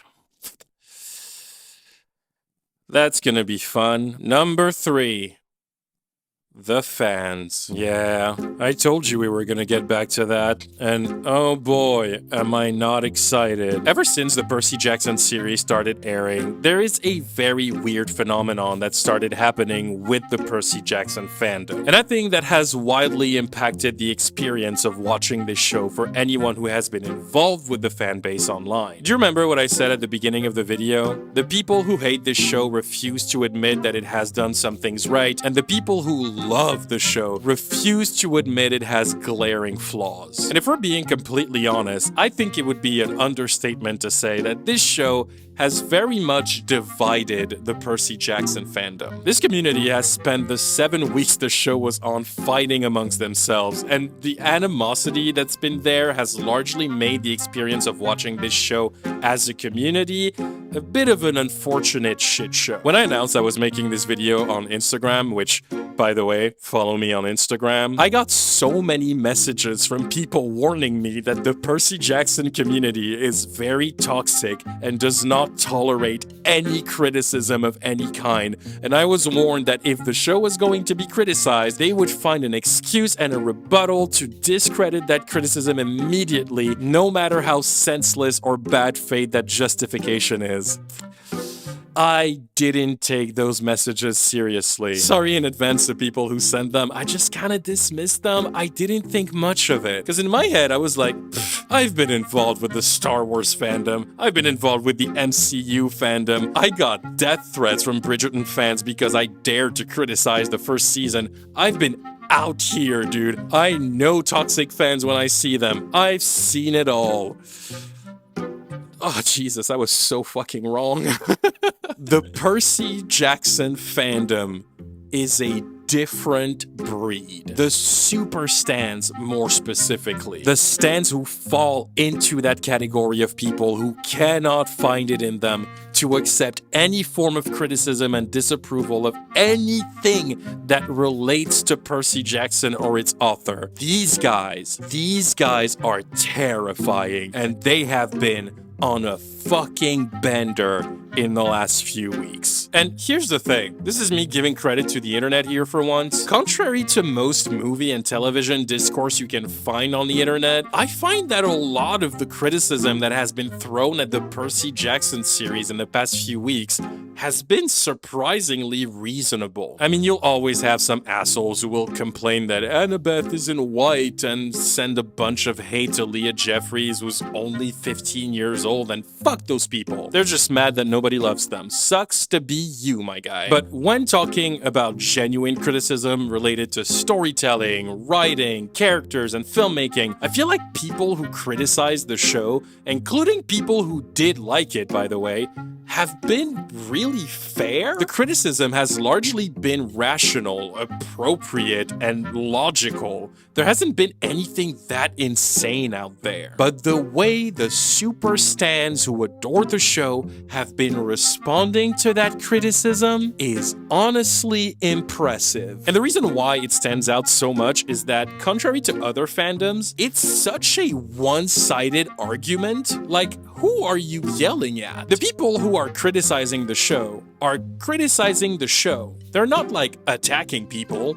They're just expressing their issues with the piece of media they consumed, which, believe it or not, is a very fucking normal thing to do. But the stans are just straight up attacking people, yelling at people and insulting fans just because they don't like that not everybody thinks the show is perfection. It's wild. It kind of reminds me of what happened when Star Wars The Last Jedi came out. It was a very divisive movie, and I think it's like become an accepted thing on the internet that we just do not talk talk about The Last Jedi online, and at the time it came out, some people were very vocal about their issues with it. But then the people who liked the movie started seeing the people who didn't as like the worst people on Earth.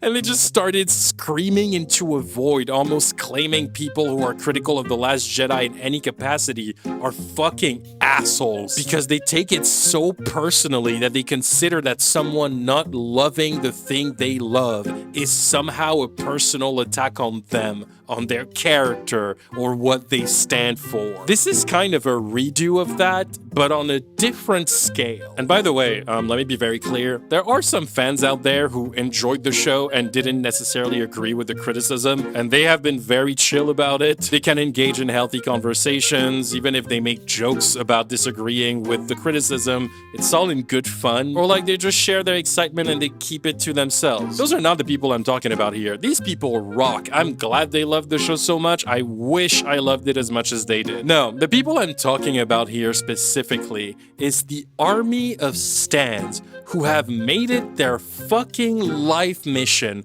to clap back at anyone who has anything to say about the show that isn't praise and to yell at them online. These people are something else. I have watched some stans having fucking meltdowns over people criticizing the show because they genuinely can't handle it. It makes them lose their fucking minds that people don't think this is the greatest television series ever made.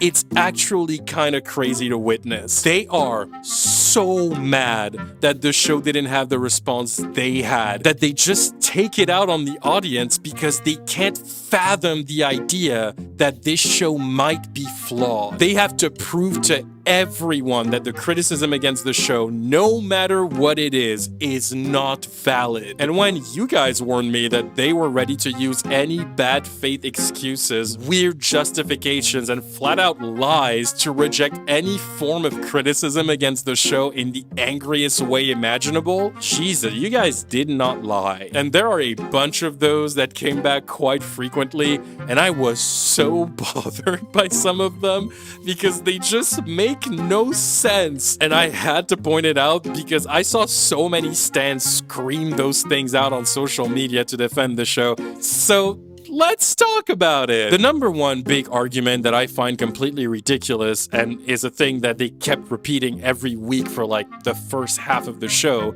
is you cannot criticize the changes made in the show because they were made by Rick. And this right there is what I think makes the Percy Jackson stans very special. Because you gotta understand, they are not just fans of Percy Jackson. No. They are obsessed and endlessly, blindly devoted to Rick Riordan. And if you say anything that would even suggest that you doubt Rick's vision in anything he touches, they will rip you apart like a fucking ragdoll. This man is their god, and criticizing his work in any capacity is a personal insult to them. They will not tolerate it. It's almost like he's a cult leader. They get so angry if you criticize him. It's wild. We trust in Uncle Rick always. I don't know why y'all question it. I don't know why y'all second guess the man that has been the most vocal about how trash the movies based on his books were. The author is literally writing the script. He's literally helping produce the show. Mind you, Rick Riordan is very involved with the writing process and the TV show, so he's probably updating it to update it with the times to make things a little bit better. I think people would be so much more open to the changes because the changes are for the better of the show. Sorry, they just are. And this is why we trust Uncle Rick. Always and unwaveringly. Yeah, okay, sure. I don't really understand that because a bad story is a bad story. Just because Rick wrote it doesn't automatically make it good. There's no logic to that. You're basically saying that if Rick writes something, you shouldn't be able or allowed to have a critical eye on it because the conclusion is that it's good, just because he did it. Do you realize how stupid that sounds? Like, I like David Fincher. The guy has directed banger after banger. I love his work. He also made Alien 3. That movie sucks. It's not good. I don't like it. It's a bad movie. It has a lot of issues. But I think it would be really dumb of me to tell another Fincher fan that they shouldn't be looking at Alien 3 critically or have issues with anything in the movie because Fincher made it. So yeah, that's it. He made it. You just have to like it because you're a fan. If you don't like it, that means you're not a fan. You have to like it. That makes no sense. The other very lame excuse Stans throw at people who are critical of the show, and it's a very specific pet peeve of mine that I've seen with things other than Percy Jackson, is the show lacking substance is okay because it's made for kids. That has been one of the most frequent ones I've seen. This show is meant for kids, okay? It's a kids show. You can't blame it for not having any real depth. You can't blame it for not having any stakes or urgency. You can't blame it for skipping most of its action sequences. It's a kids show, and that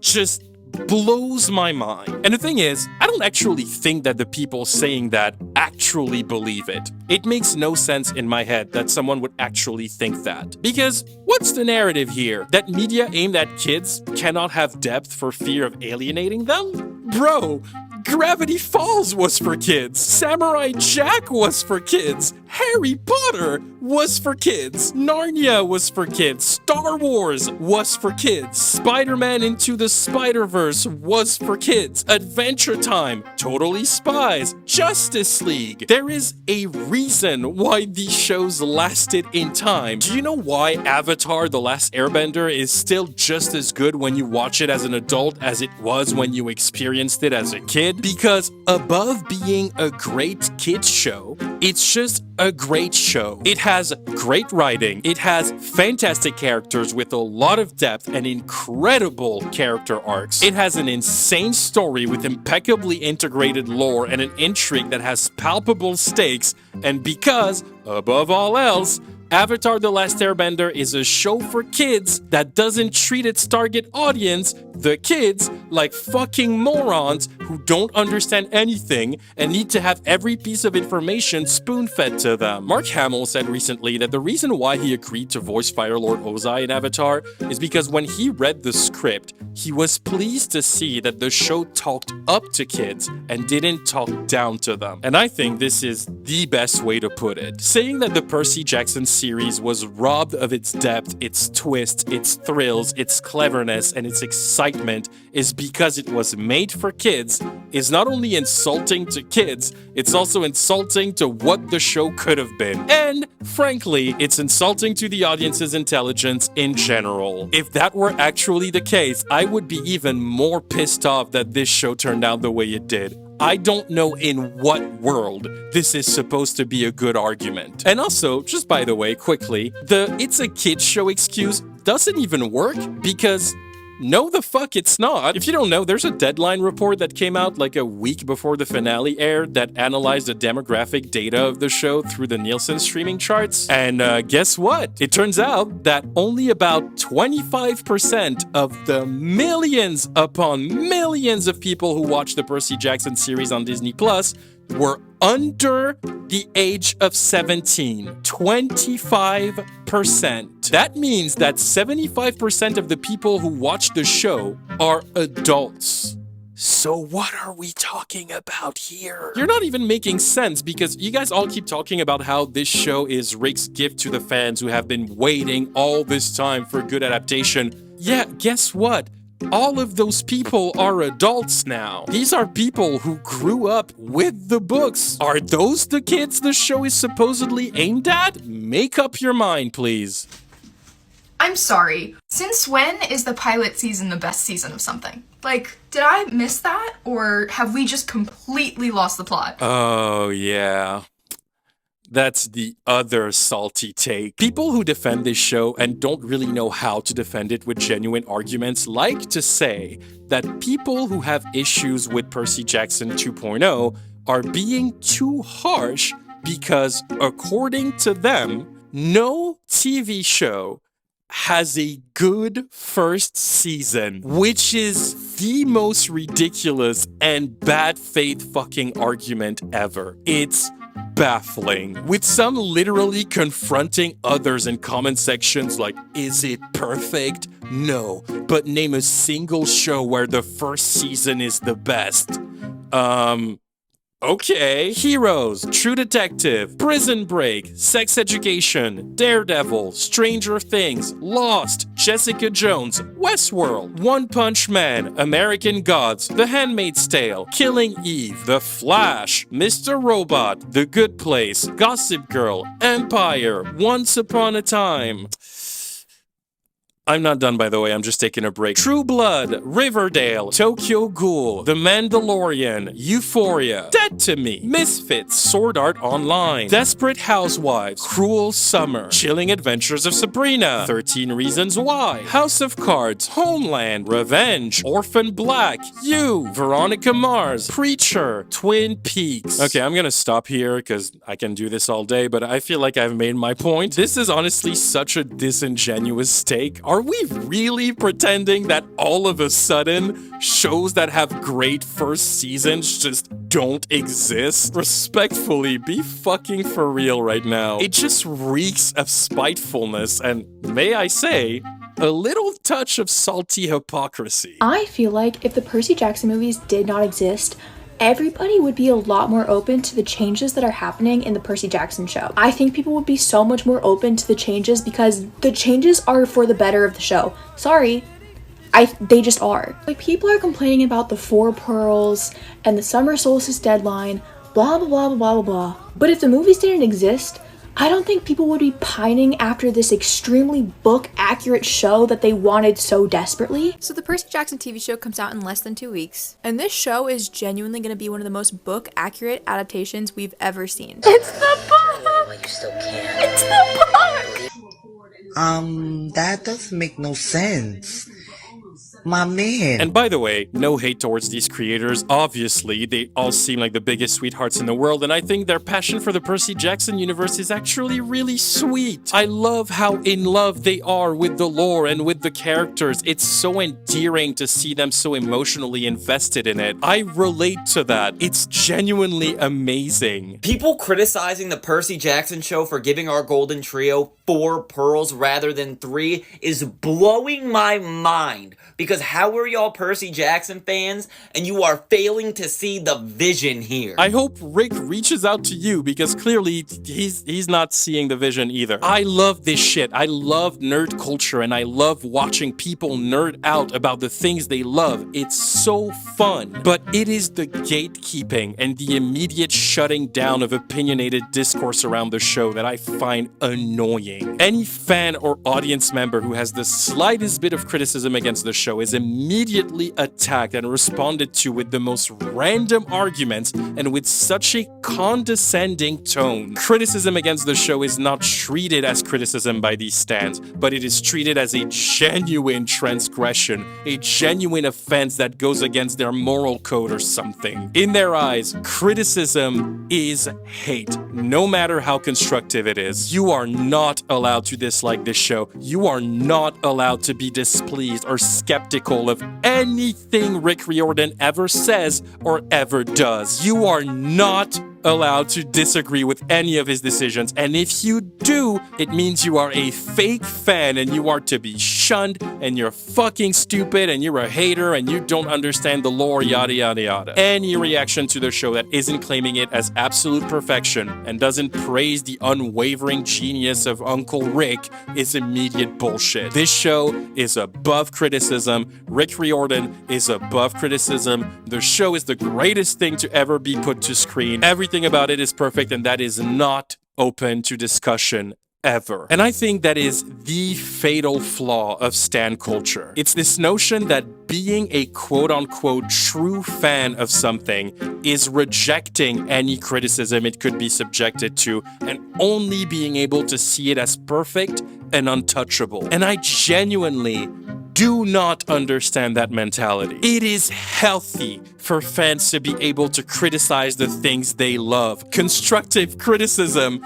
is not hate. And it is crucial to any piece of media. It is meant to allow improvement, not to punch down. Stan culture's complete inability to accept nuance is becoming just as unhealthy as it is ridiculous. Yes, people are allowed to feel let down by the show. They are allowed to disagree and or dislike the changes made in it. I just do not understand why those super mega fans act like feeling let down by this show and being vocal about its shortcomings is somehow a completely unreasonable stance to have. I think most people understand that for some fans, all they need to see is an Easter egg of a fucking Mythomagic card for them to have a full meltdown over how this is the greatest television series ever created. No, you don't understand. That's a fucking Mythomagic card. It's fucking Mythomagic.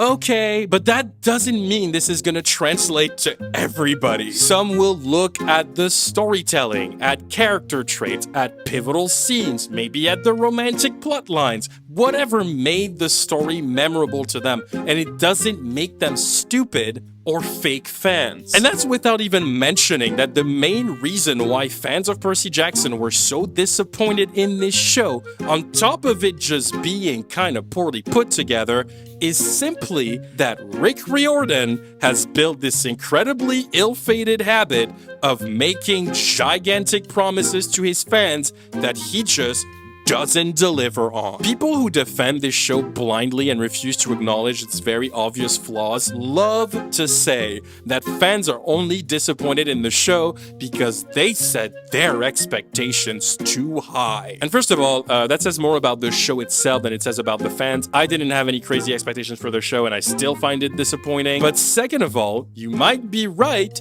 but those high expectations are justified because they were set by Rick. People didn't just make up that this show was supposed to be an extremely faithful adaptation of the books. They didn't just invent that and made it an expectation. No, that was a big point of contention because it's what Rick promised everyone for years. The entire hype about this show was built on the promise of it being the faithful adaptation the movies couldn't be. It was the redemption that was supposed to put the movies to shame or whatever the fuck, and then he just made a show that is boring and largely perceived as tedious and not engaging, and that, on top of all, is not very faithful to the book. Like, is this show a more faithful adaptation than the movie?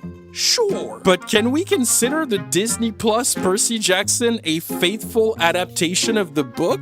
I don't think I can say that it is. So, can we really blame the fans for feeling cheated and lied to? Can we really blame them for, once again, feeling like they were robbed of the adaptation they were promised? And I'm not even asking that in relation to people who disliked the show from the jump. I'm asking in relation to the people who liked it at first and slowly turned against it. Because while the show was criticized from its very first episodes, I feel like most people were on its side until episode 6. Episode 6 marked a real turn in the people's global opinion about the show. I think that's when the show officially went from being mostly liked to being heavily criticized. Even people who openly defended the show and kept giving it the benefit of the doubt seemed to hit a wall with this episode. And up until the finale, the frustration born from hitting that breaking point never fully died down, even if they still liked the show.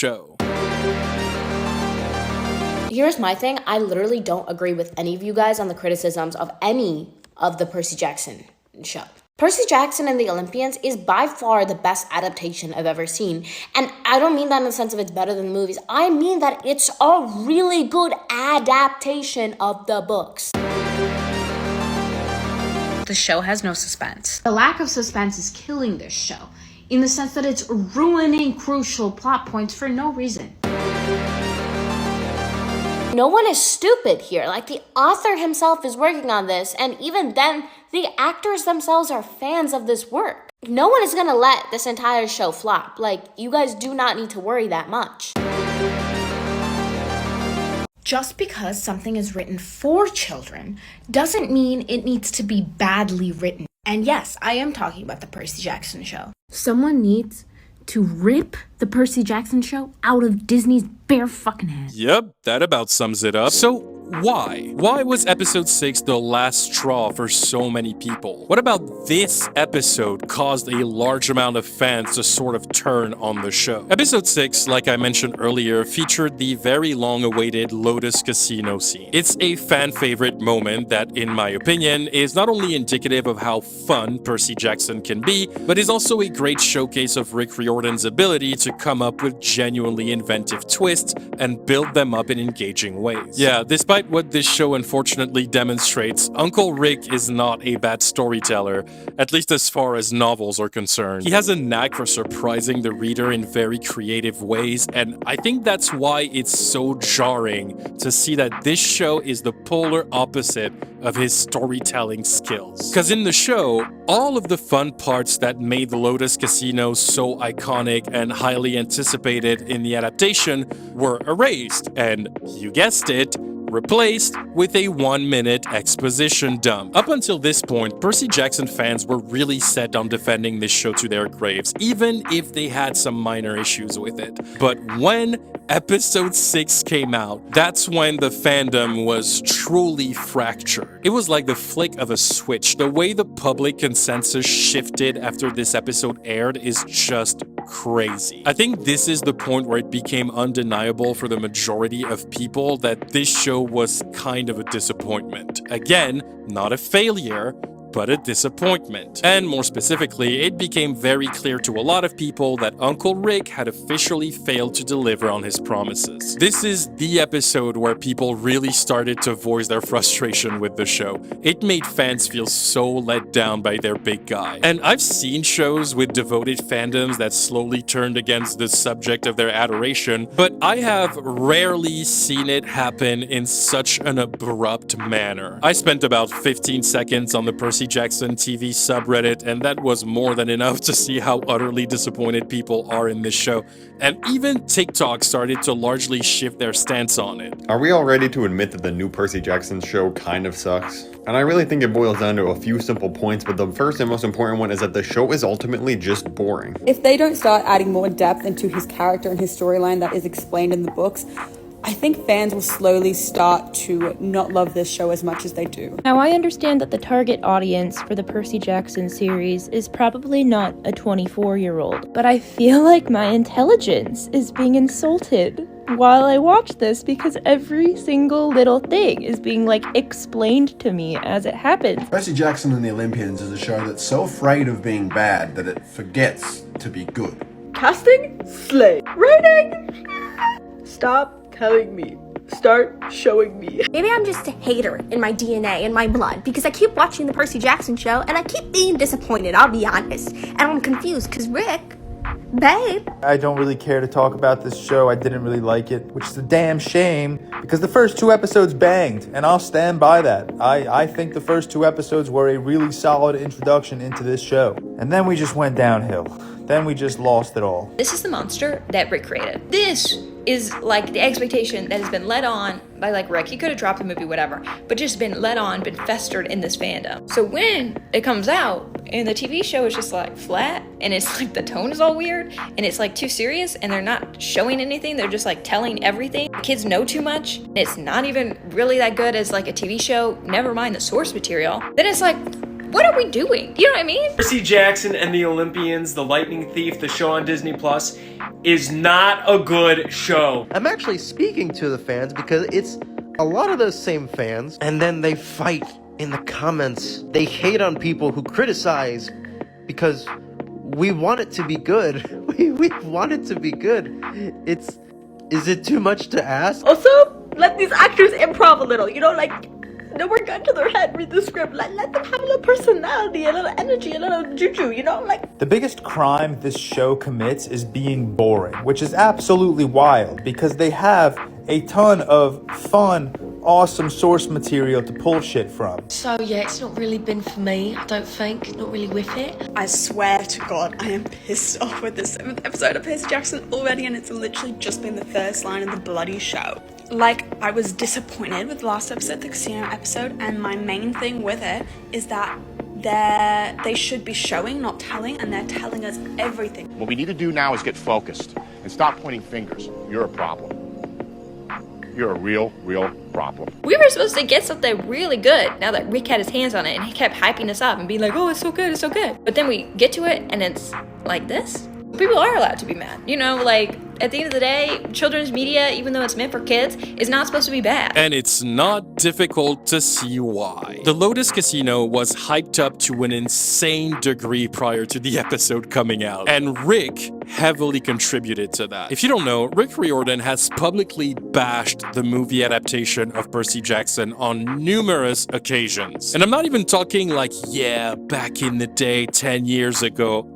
I'm talking as of like a few weeks ago. Yes, 14 years after the release of the Percy Jackson film, Rick is still publicly shitting on it every chance he gets. And before episode 6 aired, Rick posted a thread hyping up the Lotus Casino episode that a lot of fans had been waiting for, and instead of just keeping it at that, just some hyping up, he took the opportunity to brag about how the show is so much better than the movie, and teasing how the Lotus Casino was gonna be so much better, and that he wouldn't use the Lady Gaga song from the movies because fuck the movies. And he ended the post by saying, and I quote, "Normalize bad movie erasure."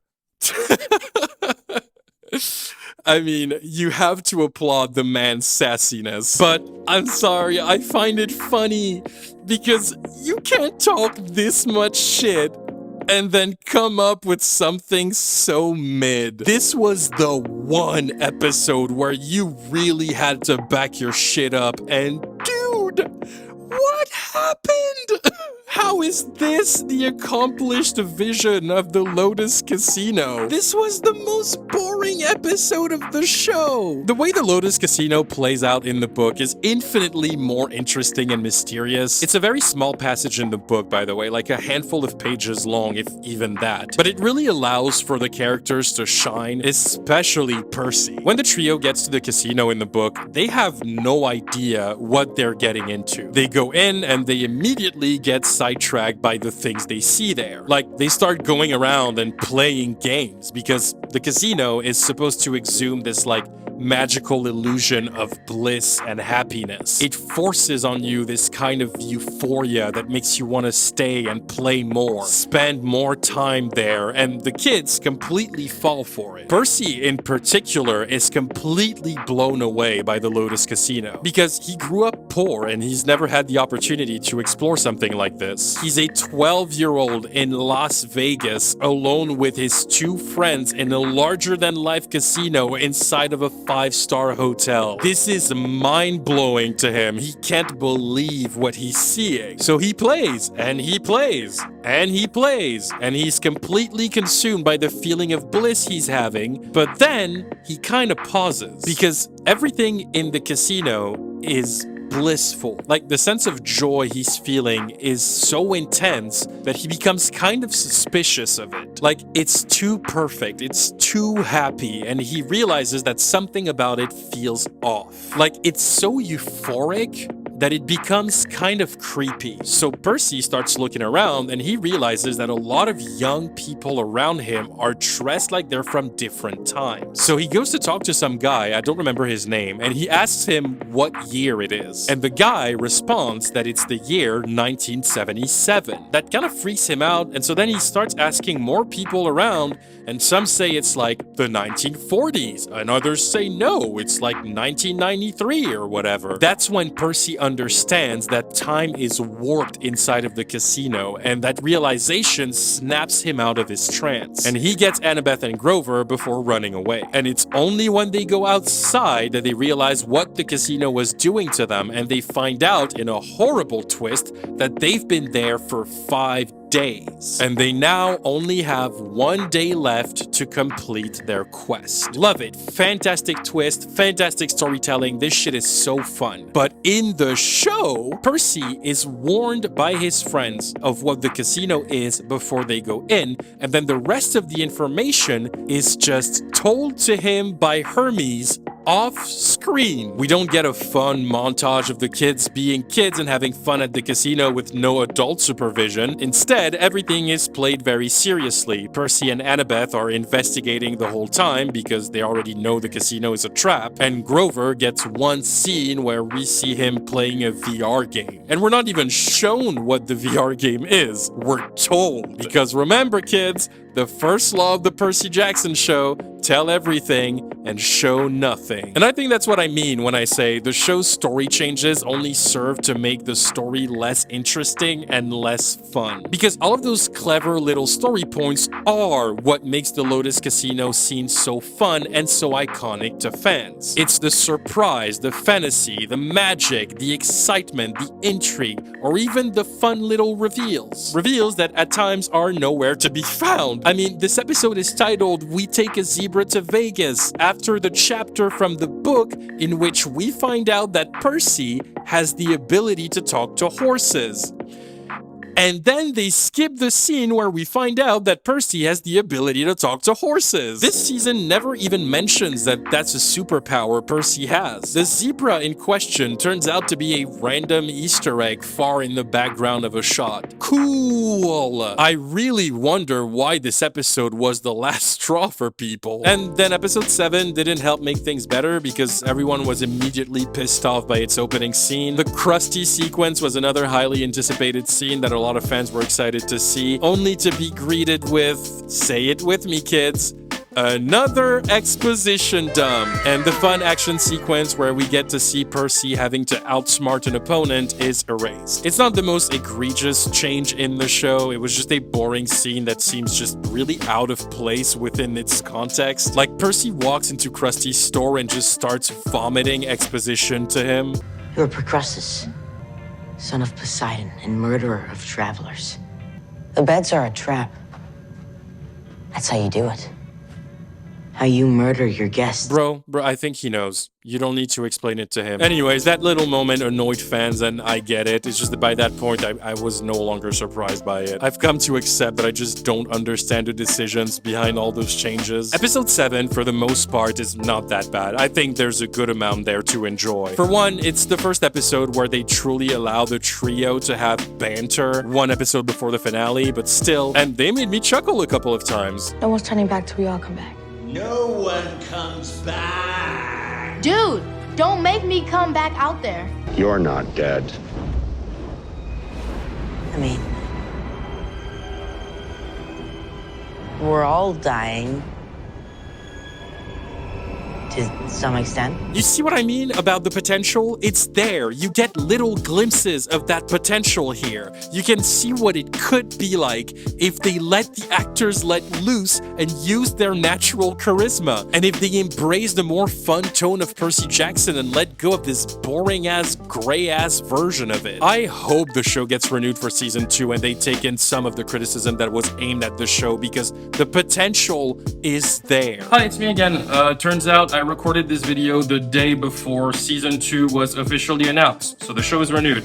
Very excited about that. You have it. Just fucking unlock it. Look at those scenes. They're proving that the show doesn't have to be boring. Anyways, I thought the underworld looked pretty cool. It's the one part of the show where I'm like, yeah, it makes sense for this to look gray and dead.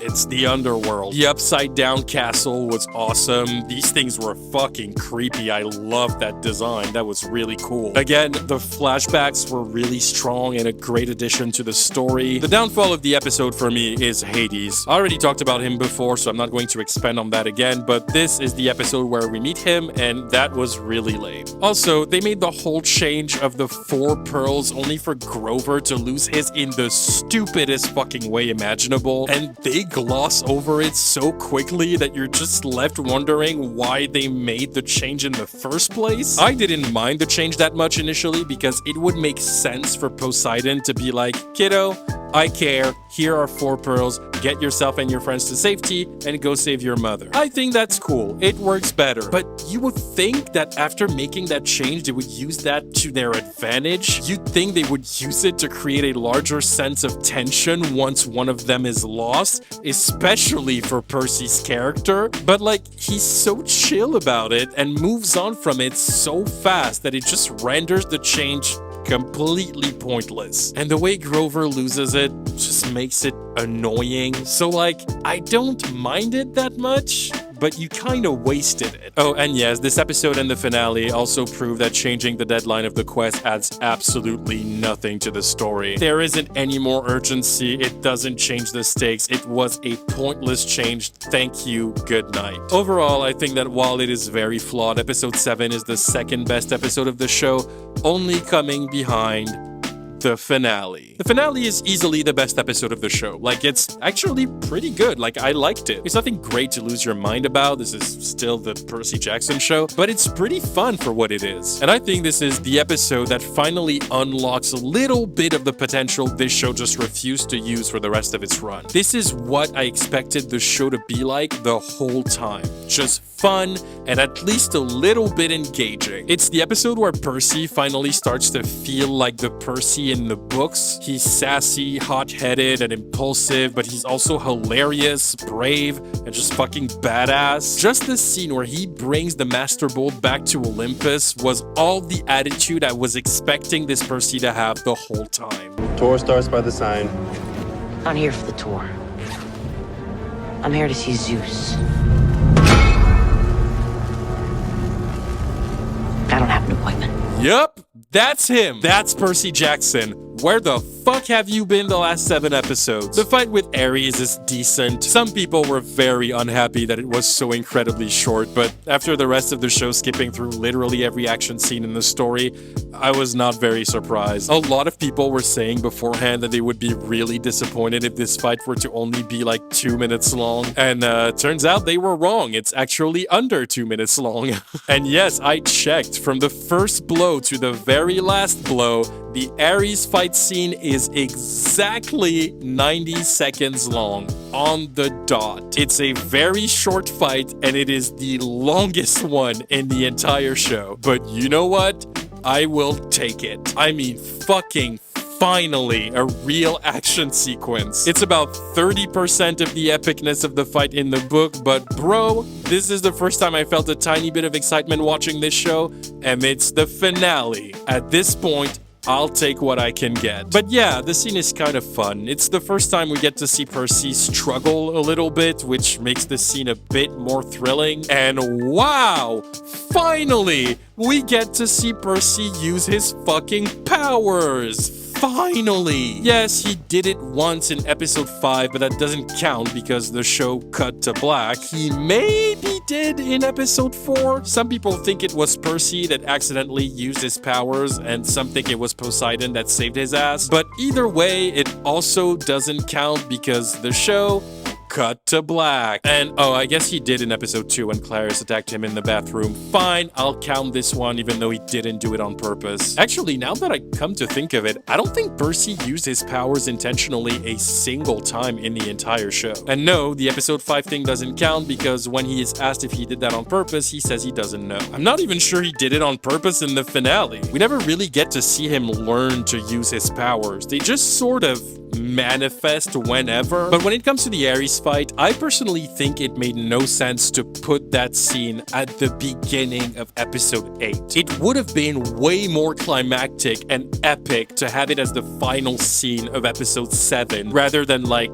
the cold open of the finale. Because the fight happens and the show immediately has to move on. So like you don't get to really take in the epicness of it. It's supposed to be like a big climax. So it makes more sense to have it at the end of an episode. I just think having the finale start with it takes away a lot of its significance and its impact, but again, It's just one more display of how poorly constructed the show is narratively, but I won't cry about it too much. The scene is fun for what it is. It was about time that this series showed a little bit of life to it.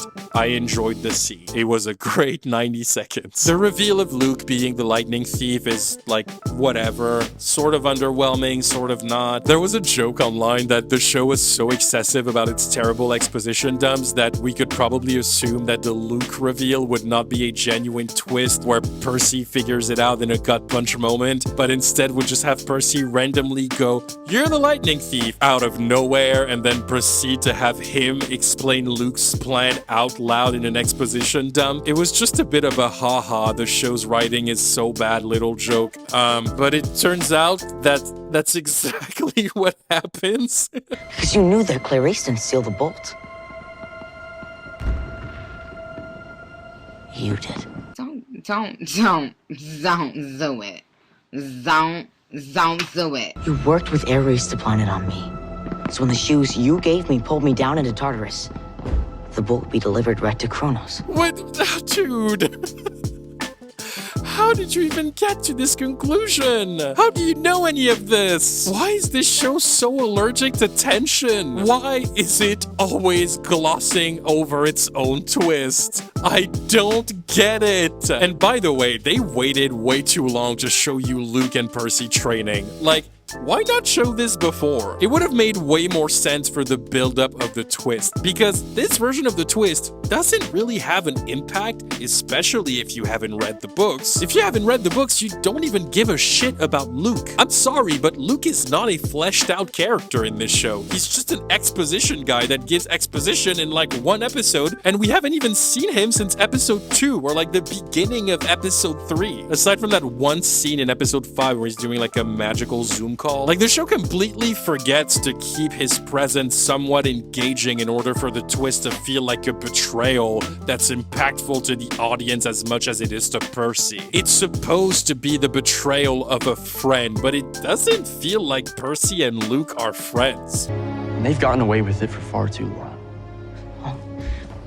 This isn't you. Bro, you spent one day with the guy. You don't know him. Which, by the way, when would they have had the time to train together? Percy was at Camp Half-Blood for like a day and a half before he was shipped away to go find the bolt. We follow Percy through that time. When did this happen? And also, I hate that Annabeth is the one to make Luke run, because the show completely glosses over their relationship, which means this moment also has no emotional impact. We're told they were very close off screen before and blah blah blah, but we're never shown that. So Luke's emotional reaction when he realizes Annabeth heard everything doesn't mean shit, which is really unfortunate, because one of the big points of Annabeth's character arc moving forward is her undying loyalty to Luke. She's supposed to feel very conflicted about him for the foreseeable future because she wasn't there to see him and Percy when the twist happened. But here, not only does she see it, she doesn't even seem affected by it. There's no emotion coming out of it. It's never brought up afterwards. She just fucks off to see her dad. Anyways, the reveal is whatever. It's fine. They switched the Scorpion sequence with a more classic fight scene between Luke and Percy,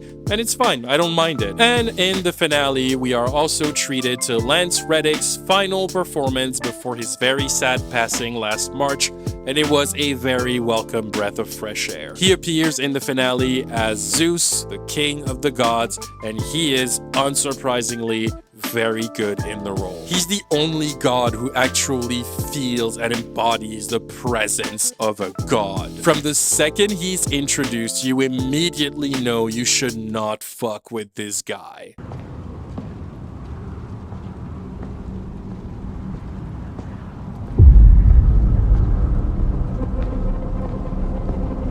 Bro, just the way he sits, you already know who he is. I think he does a great job at being threatening, but also at showcasing how petty Zeus can be, and it was a really good introduction scene. So when I say you may go, it means be grateful, and it means be gone. But the war can't continue. Boy! I'm very sad that Lance passed and we won't get to see him again in this role, because this was meant to be like a little tease of what's to come, and it was really well executed. After that, we finally have the scene where Percy gets to meet his father Poseidon, and it's a pretty good scene. I really liked it. I think it's one of the strongest scenes of the show, and I don't remember it clearly, but I think it's very different from the book. It's one of the few scenes where the emotions feel genuine and earned. Walker Scobell finally gets to show his acting chops a bit more by bringing emotion in Percy in a very subtle way, and it makes this scene feel very powerful. Of course we dream. Why do you ask? Do you ever dream about Mom? I mean, genuinely, Percy shows more emotion meeting his dad than he does when his mother dies in front of him. Bro's priorities are not straight. But no, yeah, it's a really good scene, and I really like this version of Poseidon. The more we see him, the more he grows on me. Anyways, then Percy leaves Olympus and we get more bad exposition.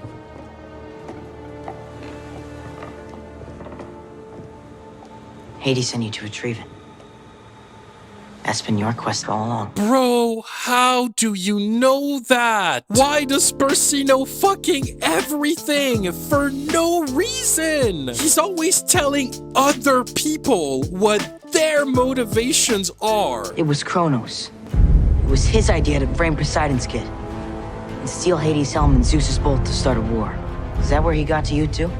Why would he know that? How would he know that? On a storytelling level, that makes no sense. Why is Percy turned into this all-knowing being who just has crucial information about people's plans with zero deducting process? He's never figuring things out. He just magically knows shit very suddenly. Everybody knows everything at all times. Even when Percy shows up to Olympus and tells Zeus about the return of Kronos, Zeus is literally just like, yeah, I know. What the fuck do you mean you know? Why does everybody know everything already? What is the point of this story then? Please explain, Uncle Rick. I don't know why we second guessed him. I don't know why we doubted this man. Like, Uncle Rick hasn't been wrapping up stories in the neatest little bows since 2005. That was a better finale than I ever could have hoped for. Really? The best one? I mean, I like the finale, but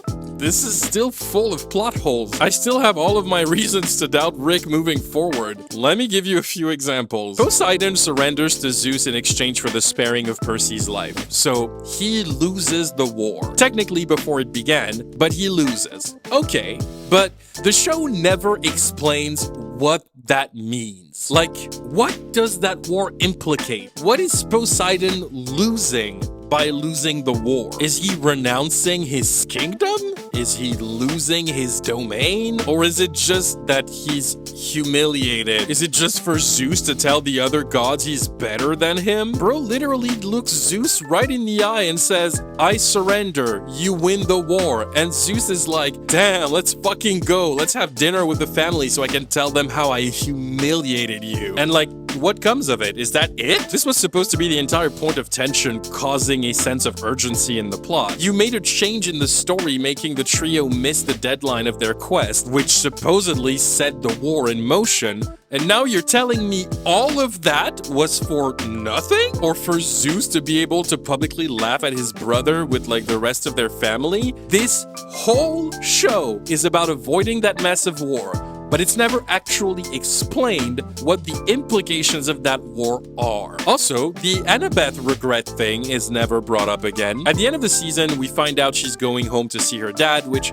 makes me assume her regret was having to leave him behind. But that's just an assumption. Like, the show never addresses it again. I don't think the show ever explains her relationship with her father either, but it acts like it did, so none of this means anything. Gabe is also never explained to the audience. We're never told why Percy's mom is married to him. Like, we see him earlier in the show, and he's an asshole. He's also largely toned down from how abusive he was in the book, but the show never actually explains why Sally chose to be in a relationship with him. If you only go by the show's events, it just seems like she was into him and married him, and it creates a very large hole when it comes to the logic behind how Sally managed to hide Percy for so long. Also, episode 4 has a scene where it is said on television that the FBI is actively looking for Percy. Like, homie is a wanted man. Are we just glossing over that? That sounds like a pretty big fucking plot point to throw away. He's just going back to school at the end like that wasn't a thing that happened. Bro had 5 Grand Theft Auto stars on his screen, but fuck me for paying attention, I guess. Whatever, let's move on. After everything is resolved, Percy talks to Kronos again and tells him, bitch, I'ma beat you up. And Kronos is like, haha, can't wait. I like the Kronos dream sequences quite a lot, like the ones that kind of come throughout the show. The last one, though, was maybe one too many.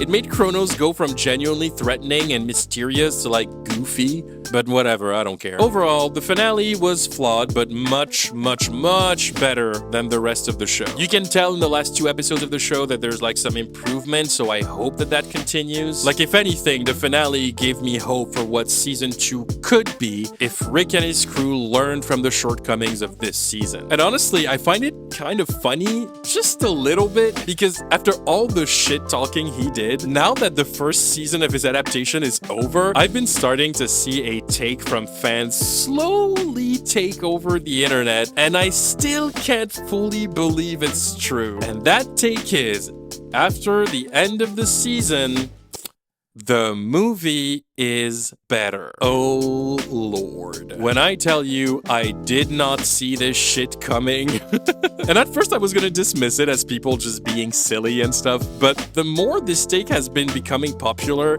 and growing very fast since the show hit like its middle point, the more I get to see people explain why they think that, and it turns out they all have the same reasoning, and it's a very simple one. The movie is inaccurate, but it is fun. That's it. That's the reason. The movie is fun and lively, and the show is boring. The show might be more faithful to the books overall, but it doesn't matter if it's not entertaining. Basically, the show turned out to be so boring for a lot of fans that they're starting to reevaluate and grow a newfound appreciation for the movie they hate it so much, because at least there is some life to it. And I'm sorry, but the fact that this is happening as a result of the disappointment caused by the new adaptation by the guy who spent 14 years shitting on this movie, that's a little funny, you gotta admit it. Now, do I personally agree with this take?